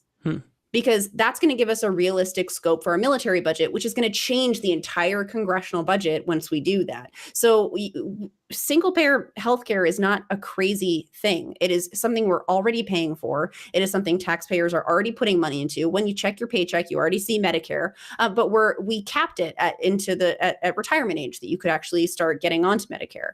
That was never the dream that it was founded on. Initially, Medicare was supposed to be expanded into a single payer system. So that's why the taxation system around it was set up the way it was. We just have to employ it the way that it was supposed to be set up. But when we have single payer, we start to save money over time, and taxpayers are actually going to see a lowering of their costs. But I mean, we see it with our premiums right now too, right? When we pay for health insurance, we're not just paying for us, we're paying for uninsured persons, we're paying for hospital administrative fees, hospital rising costs, falsely inflated costs for things like a bag of saline. We're already paying these outlandish medical costs that we shouldn't be paying anyway. So if we move into a single payer system, it's money that's already been coming out of our paycheck. We're just using it in the most humane, correct way. Right. And it's interesting to hear you talk about that because I think that every candidate at this point who's running for Congress, who supports, tuition-free public college, Medicare for all, you're going to be asked this by mainstream media pundits. So I'm glad to hear that you all you have such phenomenal responses to it. Thank you. Because it bugs me because it really is. I think it's just common sense. And if we could find a way to pay for the Iraq war, what was that, $2.4 trillion? I think it's $6.4 trillion total with all the wars in the Middle East. Look, it's only going to cost about $1 trillion. It's going to cost 1/6 of the amount of money we've spent on all these wars to pay for healthcare for all of our people forever. So I'm going to go ahead and say I'd rather spend that 1/6 of our Middle East war budget on, not dying. Yeah. Spending money on improving lives versus spending money on death and destruction. And, fighting oil wars and blockading Somalia and areas where we don't want them to move oil tankers. I feel like that money could be better spent on we the people. Right. It's almost as if when we give up our hard-earned cash, we should get something in return. Yeah, it's like taxation is an agreement between the people and the government that the government's going to take care of our basic needs. And right now, the government's not fulfilling that obligation. So we just need progressives in Congress who aren't going to be like, but how will we pay for it? And who are going to look and say, with that money right there, exactly. we've already got it. And I actually had this conversation with a friend of mine. He's a great guy. He's actually a libertarian, really cool person, super interesting guy to talk to. But I told him, what if I told you nothing about your taxes really changes very much for you as a middle class person? Nothing changes. You don't see any fluctuations in your paycheck, but suddenly you have healthcare. Suddenly you have good roads. Suddenly your kids can go to college without you having to save for a college fund. Wouldn't that be great? And he's like, that would be amazing. I'm like, cool. That's what I want to go to Congress and do. And when you frame it like that, there's no way that a normal working class American won't like that message. It's going to resonate because you're going there, even if they agree with you ideologically or your political philosophy, your intentions are altruistic. And one reason why I like Justice Democrats and brand new Congress and candidates like you is because you don't take corporate money. So when you say something, I know that that's your authentic policy position. So can you kind of explain to me why not taking corporate PAC money? I think I asked you this before, but it's so fascinating. Why is disadvantaging yourself and not taking corporate money so important in this day and age? Oh boy, it's the new era of politics. I mean, we want to make sure that our representatives in Congress are public servants. We want to make sure that when they're taking money, it's from people and it's not from corporations who have special interests, because it's going to sound ridiculous when I say this, but it is so silly to me that we have politicians who take thousands and thousands and thousands from corporations, and they come out on this platform of, I'm going to fight for working people and I'm going to prioritize working people over corporations, and we're supposed to believe that they're going to fight for working people and not the corporations who paid them to say that. And it's kind of ridiculous that a lot of these Democrats that are still taking corporate money are trying to jump onto the populist platform and jump onto this whole working people first platform, while at the same time, stocking their coffers with money from corporations. Right. We cannot trust that someone has a vested interest in the people if they've still got their hands tied by big businesses.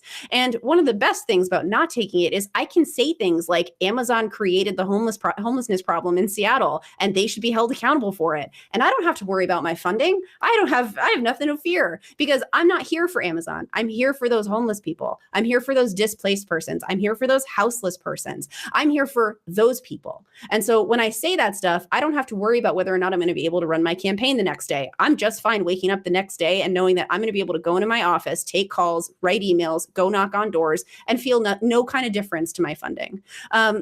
When we have public servants that are so committed to their job that that's what they want to do, they want to only serve the public, they can show it by rejecting corporate PAC money. And everyone thinks that the effects are only in your vote, right? They're only in what you vote for. That's actually not true.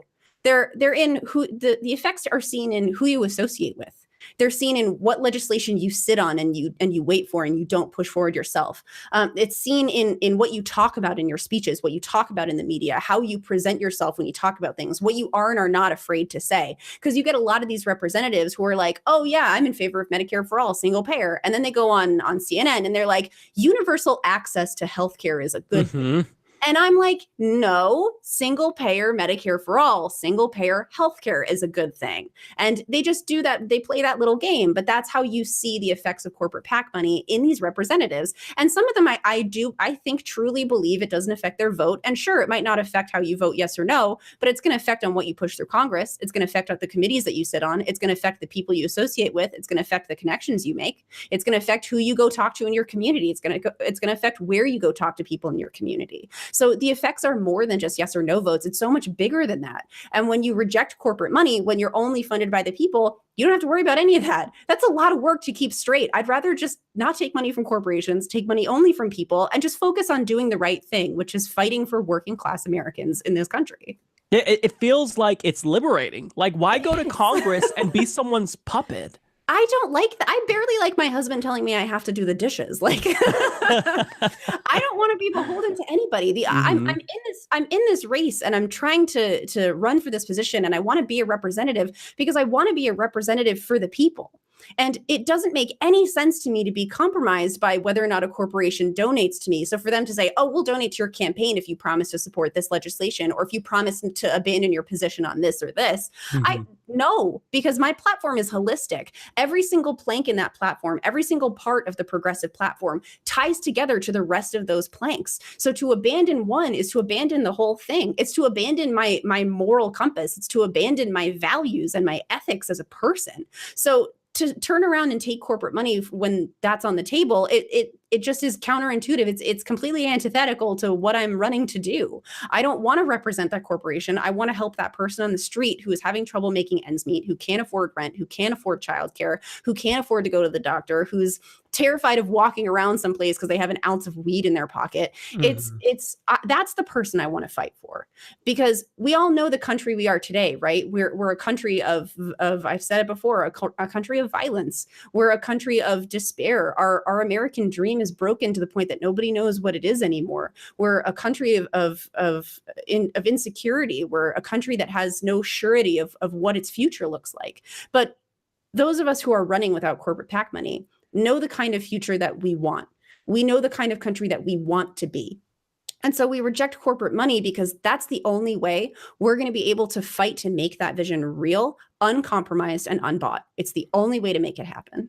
100%. And I think that even individuals who don't agree with your policy positions or disagree with some policy positions, they can still respect that it's your policy positions. It's not something that was cooked up, by lobbyists. This is your policy positions, and you are operating based on what you think is right and morally necessary, in a modern egalitarian society. So that's why I think that even if there are Republican candidates that don't take corporate money, even if I disagree with them on every single policy issue, I think there's that respect for them just having that opinion themselves. And I kind of feel like that's why progressives have this really widespread, marketable approach to politics, because centrists, maybe, even if they might not agree with you, maybe some conservatives, they've got to respect it. That's why I think Bernie Sanders was so popular among moderates, because if somebody is not taking corporate money, that tells you a lot about their character and what's fueling those policy positions that they're taking. So look, before we go, this is probably going to be the last time that I have you on before the primary. Can you make your last pitch? And can you also tell us what we can do to support your campaign and everything that's needed? Because I know that, time's running out. So what can we do in this last couple of days to make sure you defeat Adam Smith? Of course, there is so much that you can do. So I know I kind of talked about it. I can go off on a little bit of a I get on a soapbox a little bit. I love it. But I mean, I meant every word that I said, and I believe in this platform. It didn't take corporate consultants. It didn't take policy consultants or policy analysts to tell me what is right. I'm running because I know what is right, because it doesn't take someone else in my ear walking me through it, because I know that the things we're fighting for as progressives are important. They're essential. If we want to make change, now is the time to make that change. 2018 that's the beginning of the big blue wave. That's the beginning of the progressive takeover. That's the beginning of righting the ship and seizing our seat back at the congressional table. Because, I mean, Mike Hepburn down in Florida says it all the time. If they're not going to give us a seat, then we are going to pull up a folding chair. But 2018 is the year that we're going to do it. So if you want to get on board with my campaign, if this progressive, big, bold vision, if fire and salt and all the things in between are what you want representing our district here in the 9th, then go to votesarahsmith.com. You have a votesarahsmith.com/call. We'll let you do phone banking and text banking, which is huge for us right now because we have mail-in ballots. We're trying to remind people to get those back in the mail, get them in the drop boxes. Votesarahsmith.com/volunteer. We have canvassing all the time for the next 3 weeks. You can go and pick a time slot. We're going to be all over the district. But we have a big canvassing team. It's a lot of fun. We feed you. I promise. I'll bribe you with food. Come and knock some doors with me. But our weather is great too. It gets you outside and walking around and talking about things that matter to you. One of the big things you can do too is in the last push here, we could really use some donations too. VoteSarahSmith.com/donate is the way you can get to do that. We're trying to raise some money to keep our office lights on. We're going to need to get our own office internet soon, and we cannot use the building's Wi-Fi anymore. There's not enough ports. So we're trying really hard to get that. We've talked about providing reusable water bottles to our team to see if we can get some of that going. We want to order some postcards. We still have a lot of time and a lot of things we need to do before the 7th. So if you can go to votesarahsmith.com/donate, if you can make any kind of monetary donation, that would be incredibly helpful. Votesarahsmith.com/volunteer if you're in the area. Come on out, join us for canvassing or events, or votesarahsmith.com/call. If you're not local, you can call from the comfort of your own pajamas in your own home. I have done it myself. But there's a lot of opportunity to still get involved with these campaigns. This is our final push. We're optimistic. We think we can do it. We believe in our message. We think the people of the 9th do too. So if you really do want to get on board with us, votesarahsmith.com. You can find a ton of information. Well, look, we are going to all be watching that race very closely. If you win, I might not be able to even contain myself this time. I nearly lost it with Ocasio-Cortez. I cried when she won. I couldn't contain myself. I was jumping up and down, and I may actually lose it this time. So we're gonna be watching. I sat down in my kitchen and I cried. So we were both kind of mass tweeting that day. I remember. Yeah, we were. We were just all over the place. And Rob Ryerson and I were texting. I was texting Paula. I was texting everybody I could think of. I was like, she's gonna win. I could not contain myself. It was. I mean, I didn't go to sleep until I think like 5 a.m., 6 a.m. It was. I couldn't. 1 or 2 in the morning, and I was up by 5. It was. It was a lot. So yeah. I think you could do it. So we're all rooting for you. Man, thank you. We're all going to be glued to our computers that day. So good luck, kick ass, and we're looking forward to it. Woo, thanks. I'm here with Kenneth Mejia. He is a Green Party congressional candidate running to represent California's 34th district. And this is in Los Angeles, correct, Kenneth? Correct. So your campaign has been really exciting. I've kind of watched your rise in politics. I know you were running for office before, and now you actually made it into the runoff. So you'll be going up against a corporate Democrat in November. Tell us why running as a Green Party candidate was so important to you, and why you decided to challenge your opponent, who is Jimmy Gomez. Yeah, so I first started 3 years ago in 2016 when we ran for the first time as a Democrat, as a write-in during the Bernie Sanders surge. And after we saw what happened to him, how they basically colluded, the DNC colluded against him into allowing Hillary to win, and then just seeing things as the Democratic Party wouldn't put on their platform like single-payer healthcare or banning fracking, I said, you know what? I'm out. I've been a Democrat, so I didn't. I also joined the Green Party because they actually have a platform that many people agree with. You know, single payer, tuition-free college, canceling student debt. You know, things like rent control, and those were things that I strongly believed in too. So it was either I was going to go nonpartisan or join a party that already had ballot access. So that's why it was important to me. We also don't accept corporate money at all. And that's something we're very, very proud about. And, you know, our congressman, Jimmy Gomez, he receives lots of money from corporate PACs. And so we want to provide people those options and also introduce radical legislation like canceling student debt, abolishing ICE, full legal status for all, universal rent control. So, you know, that's sort of why we're running again and why we're running green. And if you're elected, you'd be the only member of Congress from the Green Party, correct? Correct. Yeah, we never had anyone. Yeah, but we have we also have 2 Greens who made it to the general in California as well. So Rodolfo is running, and Laura Wells. So they're also Green. So hopefully we could get some more people in there as well. It would be absolutely amazing. And I think if any time is going to be time for the Green Party, it's going to be now. We're seeing the rise of progressives. You know, we have DSA-backed Alexandria Ocasio-Cortez in New York's 14th district. We have Kenneth Mejia potentially making it into Congress. I think that for progressives of all stripes, this is really, really exciting. So I wanted to ask you about your opponent with regard to some policy issues, because I don't know where he stands on Medicare for all. I don't know where he stands on foreign policy. Can you kind of differentiate yourself from him, and why specifically individuals in that district should go with you, who's clearly the more progressive choice? Right. So if you look at Jimmy Gomez on paper, for the most part, he votes the right way. He's a co-sponsor of HR 676. He finally joined on other progressive bills like the Free College for All Act. But if you look at LA, we're a huge Democratic stronghold. And when you look at the bills he co-sponsors, like Medicare for All, he receives so much money from health insurance companies and big pharma. It's like, why? Well, why do you even do that? And he receives money from the largest student debt collector. And, you know, these are just things that he does, that although he votes right or he co-sponsors something progressive, he still takes money from the people who even, you know, fund the people on the right. And that's sort of why he's not pushing hard for this legislation like Medicare for all or college for all.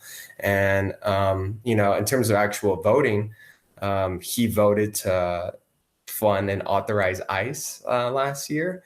You know, he also voted in terms of foreign policy to put sanctions on Syria, you know, North Korea, basically all those countries who the media likes to bring up and sort of depict them as our enemies so we could stay distracted as well. And so, you know, those are some of the big differences where we don't receive any corporate money like he does. So we could actually push these for these bills that are progressive even further, because he'll co-sponsor, but he'll keep his mouth shut.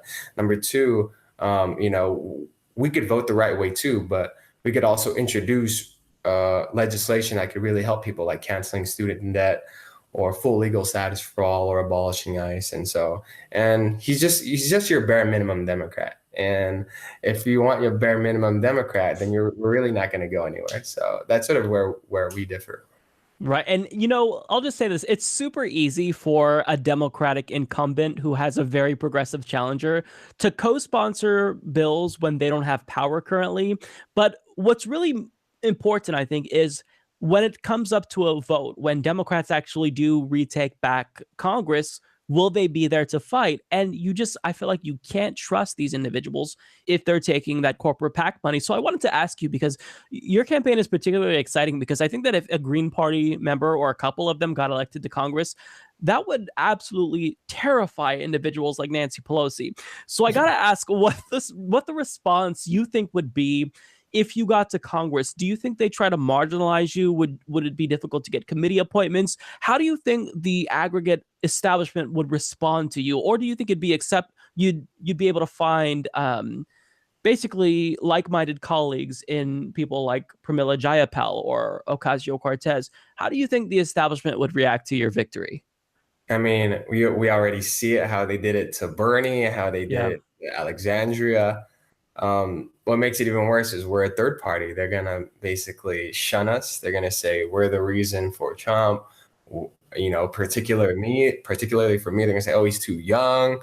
They're not going to be accepting to it. As long as what we tell people is, you know, there may be good people in the Democratic Party, but the corruption is systemic, right? Mm-hmm.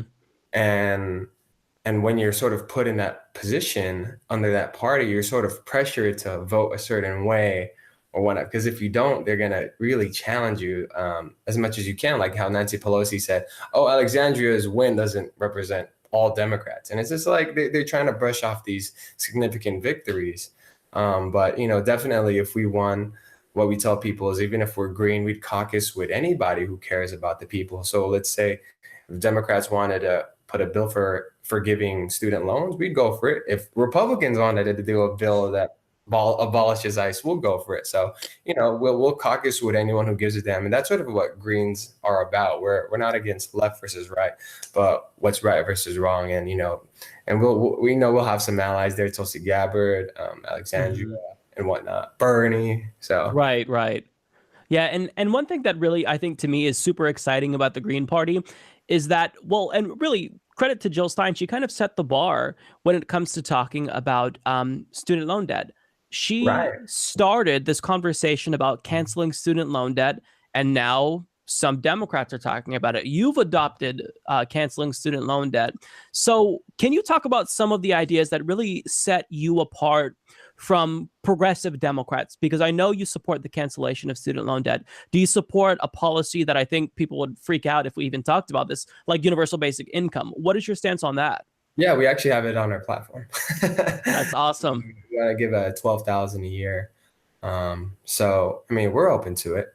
If you think about it, people are suffering, and there have been studies that in Finland and India where they do implement it, where they saw that people are actually using the money for food, rent, things that should be basic human necessities. So definitely we would include basic income, but we'd also want to make sure we still keep fighting for things like Medicare for all, education for all, because we want people to use that money to see if that could help them as well in terms of starting a business or having some time to relax. And so, because I think a lot of people are afraid that if you put basic income, you'll take away everything else. And so we would definitely push radical legislation like basic income. That's great. And that's a really important distinction, because I think that there is that kind of depiction of universal basic income that if you push for that, then the other policies like Medicare for all and free college wouldn't be necessary, but those would still be necessary. It's just, basically making our economy work for working people. Now, one thing that I wanted to ask, because the thought of having a Green Party member in Congress is very exciting to me. But my goal ultimately is to get a lot of Green Party members elected. And one way that we can do that is with electoral reform. Now, that's actually part of your platform. So I wanted to ask you about a bill that I think is really exciting. This was authored by Ro Khanna.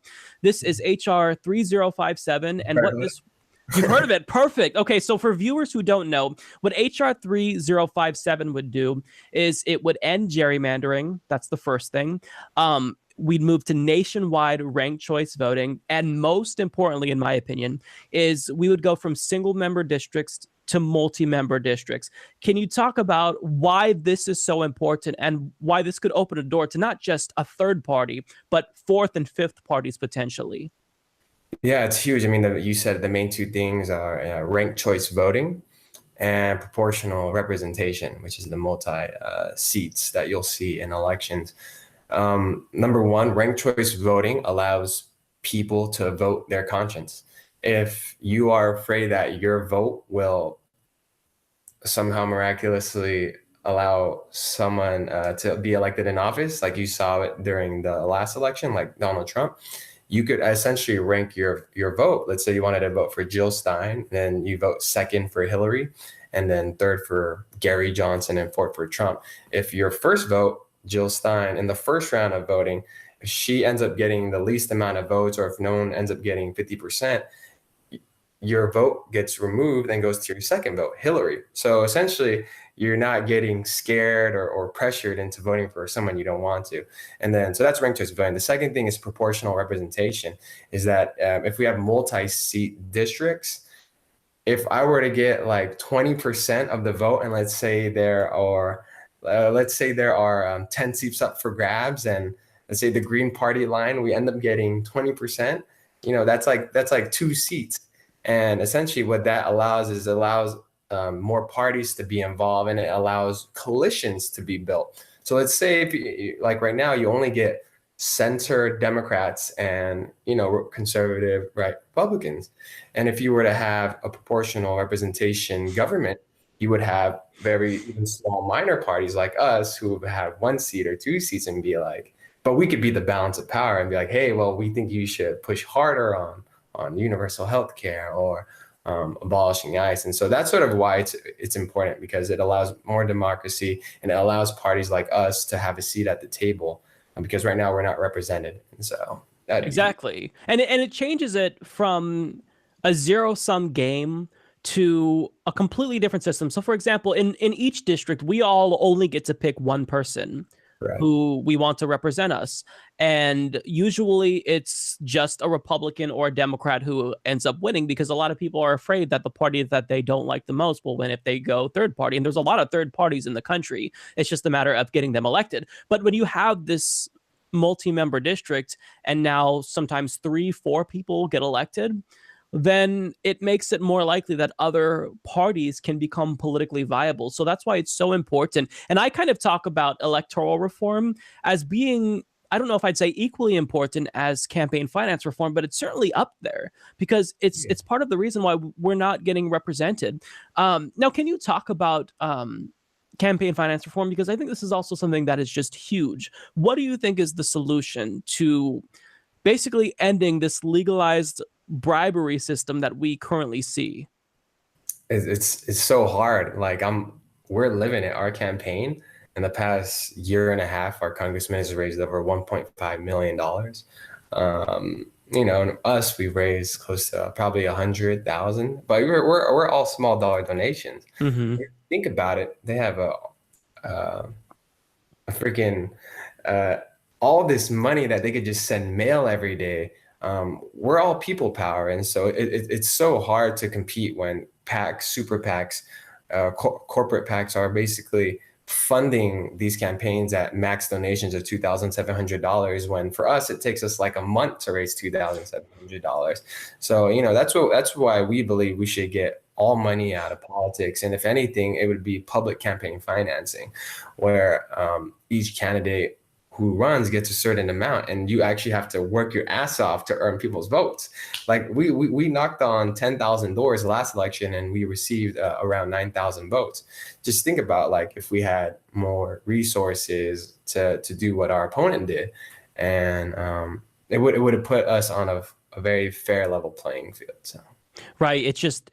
The playing field currently is not leveled. And for people like you who don't take corporate PAC money or any corporate money, it makes it so difficult, because you want to remain principled and you want to communicate to people that you're not going to get in there and be a corporate stooge. But to do that, you do have to disadvantage yourself and struggle to raise, like you stated, Jimmy Gomez has 1.4 million. You have 100,000, which is actually really impressive, by the way. 100,000 that shows that you have a lot of momentum. Now, this is one thing that I wanted to ask you, and it kind of will lead into another question. So we're kind of seeing this ongoing conversation in America about democratic socialism and social democracy. So where do you think you and the Green Party falls? Are you more of a social democrat, to where you believe that we should kind of have a mixed economy between socialism and capitalism? Or are you a democratic socialist, where you kind of think we need to move beyond capitalism and actually opt for a democratic socialist system? What's your take on that?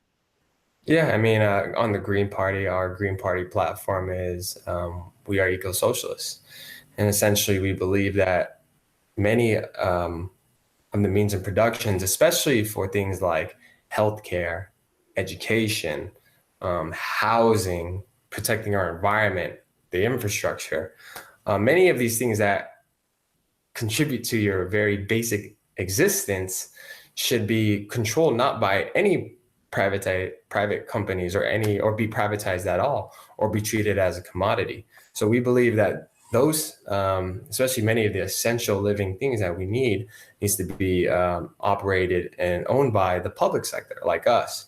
And if you think about it, it makes sense, because right now everything is privatized, from healthcare to housing, and I hate the fact that we subsidize so many freaking rich companies, like health companies, real estate developers, to build affordable housing. It's like, why are we giving them like more money to build? Why don't we do it? Like, why don't we own the means and productions of providing quality services to people, instead of letting the free market compete with one another, where, in LA, one big example is housing, where the private market is competing against one another, and they just keep building and building and building these luxury apartments that cost $2,000 a month for a studio or one bedroom, and no one could afford it. And they're like, oh no, we just need to keep building, because eventually no one's going to go in there, and then we're going to lower the price. And it's like, what do you mean? It's like it's ridiculous. So that's sort of what our campaign believes, especially these basic human necessities should be human rights and should be operated by us, the people. So. And I love that answer so much. And the reason why I'm asking you that, because I'm someone who has kind of come out saying, don't focus on the isms, focus on the policies. And that's what you did. But the reason why I'm asking you this is because in the event you were to win, I think that so much of the media attention you'd receive, it'd be huge, would be focusing on how radical you are. We kind of saw this with Alexandria Ocasio-Cortez. We have people calling her a communist on Fox News. And this was something that was really fascinating to me back in 2016 when I was watching Jill Stein when she'd go on Fox News. One of my more popular videos was me talking about how basically she went on Fox News and made their heads explode because she was saying things that to them was so alien that they didn't know how to respond. And it was really basic. So I remember when it comes to, they asked her specifically about canceling student loan debt. How do you pay for that? You know, the question that all of us on the progressive left hate so much because it's so hacky. But she was asked how you pay for canceling student loan debt, and she said the same way you pay for the wars. And the look on that Fox News host's face was just she was befuddled. She couldn't comprehend. Wait, what? What I'm curious to know is how you would respond to the mainstream attacks on you, because I don't feel as though as a Green Party candidate you just get attacks from the right. I mean, Alexandria, Ocasio-Cortez is getting attacks from other Democrats. So as a Green Party member, I feel like the establishment would just try to beat you down, so how would you respond to claims that you're radical? How would you respond to claims saying that everything you want is pie in the sky and it's never going to happen if you were elected? Right. Well, one of the good things about me personally, my background is I'm a CPA. So I look at finances, I see how much things cost and how much we make. And I could sort of say like, yo, listen. You can put them in check. Exactly. The F-35 program alone costs a couple $1 trillion. And you don't see yourself saying, how are we going to pay for that? So I think number one would just be showing facts about how much things cost already that we're spending on. And sort of saying, well, we could allocate these funds to, let's say canceling student debt. You know what I'm saying? Or we could also show them, hey, well, look how much money you'll actually save when you don't have to pay your health insurance premiums every paycheck, where you don't have to pay your copay, and where you don't have to reach this high-ass deductible. And then they'll be like, you know what? Like that makes sense. And I think what a lot of people is once they sort of sit down and they see these numbers and they're like, this is not really pie in the sky. This actually makes a lot of sense. I think many people, when it comes to politics, are driven by emotions. But when you actually break it down to them, and that's sort of what we'll do when we're in office, we'll literally bust out these pie charts and Excel sheets because when I count it. That's awesome. See, and I like that because if anyone can combat that bullshit, it's going to be someone like you who's a CPA. Exactly. So we'll show them, it's like, hey, look at, we spend this much. Look how much we spent here. We spent $6 trillion on the last 12 years of war, even more. Look how much we save here. Look how much we gave in tax cuts to the rich since Trump enacted the tax bill. We gave $2 trillion. Look how much we could save over here if we were to put that $2 trillion education. And it's just, things like these make total sense once people break it down and read through it.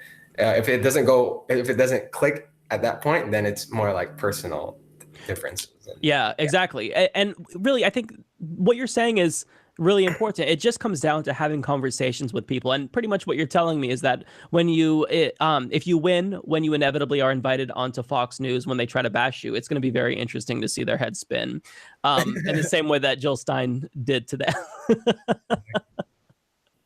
So tell us what we can do to support you, because this is a David versus Goliath situation. I mean, you're being outspent by a gigantic margin and you need all the help you can get. So what can we do if we want to support you and help you beat Jimmy Gomez? Yeah, so I mean, we have a tough battle to go. We got close to 10,000 votes in the primary. He got 50,000.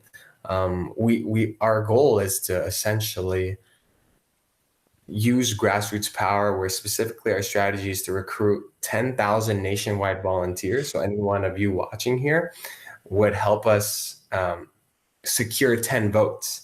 And the way you could do that is easy, phone banking. Or two, if you know anyone who lives in LA personally, you could call them and be like, hey, can you vote for my friend Kenneth Mejia? And then you would just send me an email of their first and last name. Or three, if you live in LA, canvas. And we don't have the money. If we try to compete with money, we're gonna lose. So we're just trying to compete with grassroots power. So the third one is, if you live in LA, help us canvas, help us talk to voters. And you all can sign up to phone bank, volunteer, donate at mejiaforcongress.com, MEJIA, the number 4, congress.com. And this will literally take you like maybe 2-3 days to secure just 10 votes, because we have over close to 4 months left. And if you think about it, 10 votes to secure over 10 months is doable. It's just a matter now of getting more and more people involved. So. Right. It's a people powered movement. And yeah, I think that 10,000. exactly. You've done the math. You know what you need to win. Have you gotten much, before we go, I just want to ask you about the coverage, because I think part of it as well, for individuals who can't like go to California and knock on doors, sharing information about Kenneth Mejia is very, very important, because part of it is a lot of individuals, I think, would be inclined to support these progressive grassroots candidates, but they just don't know about them. So have you gotten much coverage locally? The thing about here, like the local media or whatnot, they don't see this as a high profile race. And also we're running as a third party as well. So it's very tough to get any coverage from anybody, since a lot of the Democrats have a majority here. They're tied to like the LA Times and all the other large news sources. So it's been tough. But that's something we're trying to do, is get more attention from nationwide, from anybody. If anyone knows celebrities, tweet them or whatnot. So it's been difficult, but we're trying to get more and more attention, because he doesn't even want to debate us. So of course. we put him on. We said, hey, Jimmy, even online, like, can you debate us? And he was deleting people's comments. And so, wow. Just that's the thing. He doesn't want to put any attention on it. So. Right. It gives, because debating you would give you intention and empower you in a way. And also it'd be incredibly embarrassing, because we know that you would absolutely clean the floor with him. How old are you, Kenneth? 27. Yeah, he doesn't want to get beat by a 27-year-old. That's not a good look for him. So it makes sense why he's running scared. But the fact is that you do have him running scared, because even though you're being outraised by such a gigantic margin, again, $100,000 of just small donations, that's nothing to dismiss. So he's got to be paying attention. And what's important is that this is definitely a winnable race. It just, like you said, you've got to get the people to put in as much work as possible and put in the effort to get you to Congress. So look, I'm going to be watching very closely. I'll be rooting for you. If you got elected, it would be absolutely huge. It would be a national story. I think perhaps bigger than the Ocasio-Cortez story in many ways. Because we've never had a Green Party elected to Congress. And if you want to see the difference between the Democratic Party and the Green Party, and why Green Party is so much better on everything, I think having a Green Party person in Congress would make a difference. So, and also the great thing that I like about you is that you're trying to get in there and make it so that way other Green Party and just third parties in general can get elected. That's so important. Just breaking up that duopoly is so fundamentally important right now in getting money out of politics. So look, I'm rooting for you. I absolutely hope you can crush it. Look, the fact that you raised that much money is a really good sign. So I hope that Jimmy Gomez is scared and knows that you're coming for him. Yeah, so I want to thank you, Mike, and I want to thank all our team. We're all 100% volunteers. We're students, high school, college, workers. I'm like a full-time volunteer too, 8 to 6 every day. But we have hundreds of people out here on their own time, spare time, committing their time to basically talk to voters. And so I want to say thank you to everyone nationwide, everyone here locally, and for these local progressive media outlets like the Humanist Report, because, hey, it's y'all who are putting us up and giving us this attention that we really need. So thank you. Yeah, we're trying, man. Well, good luck. Hopefully we'll have you back on the show again. Hopefully the next time you're on, you will be a member of Congress. We're rooting for you. Take care, buddy. Thank you.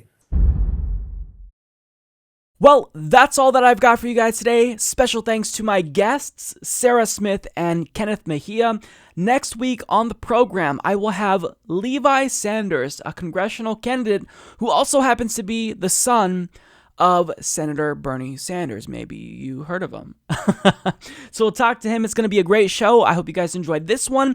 If you'd like to support the program, visit humanistreport.com/support or check out patreon.com/humanist report. And as usual, I want to end the show by thanking all of our current Patreon and PayPal contributors.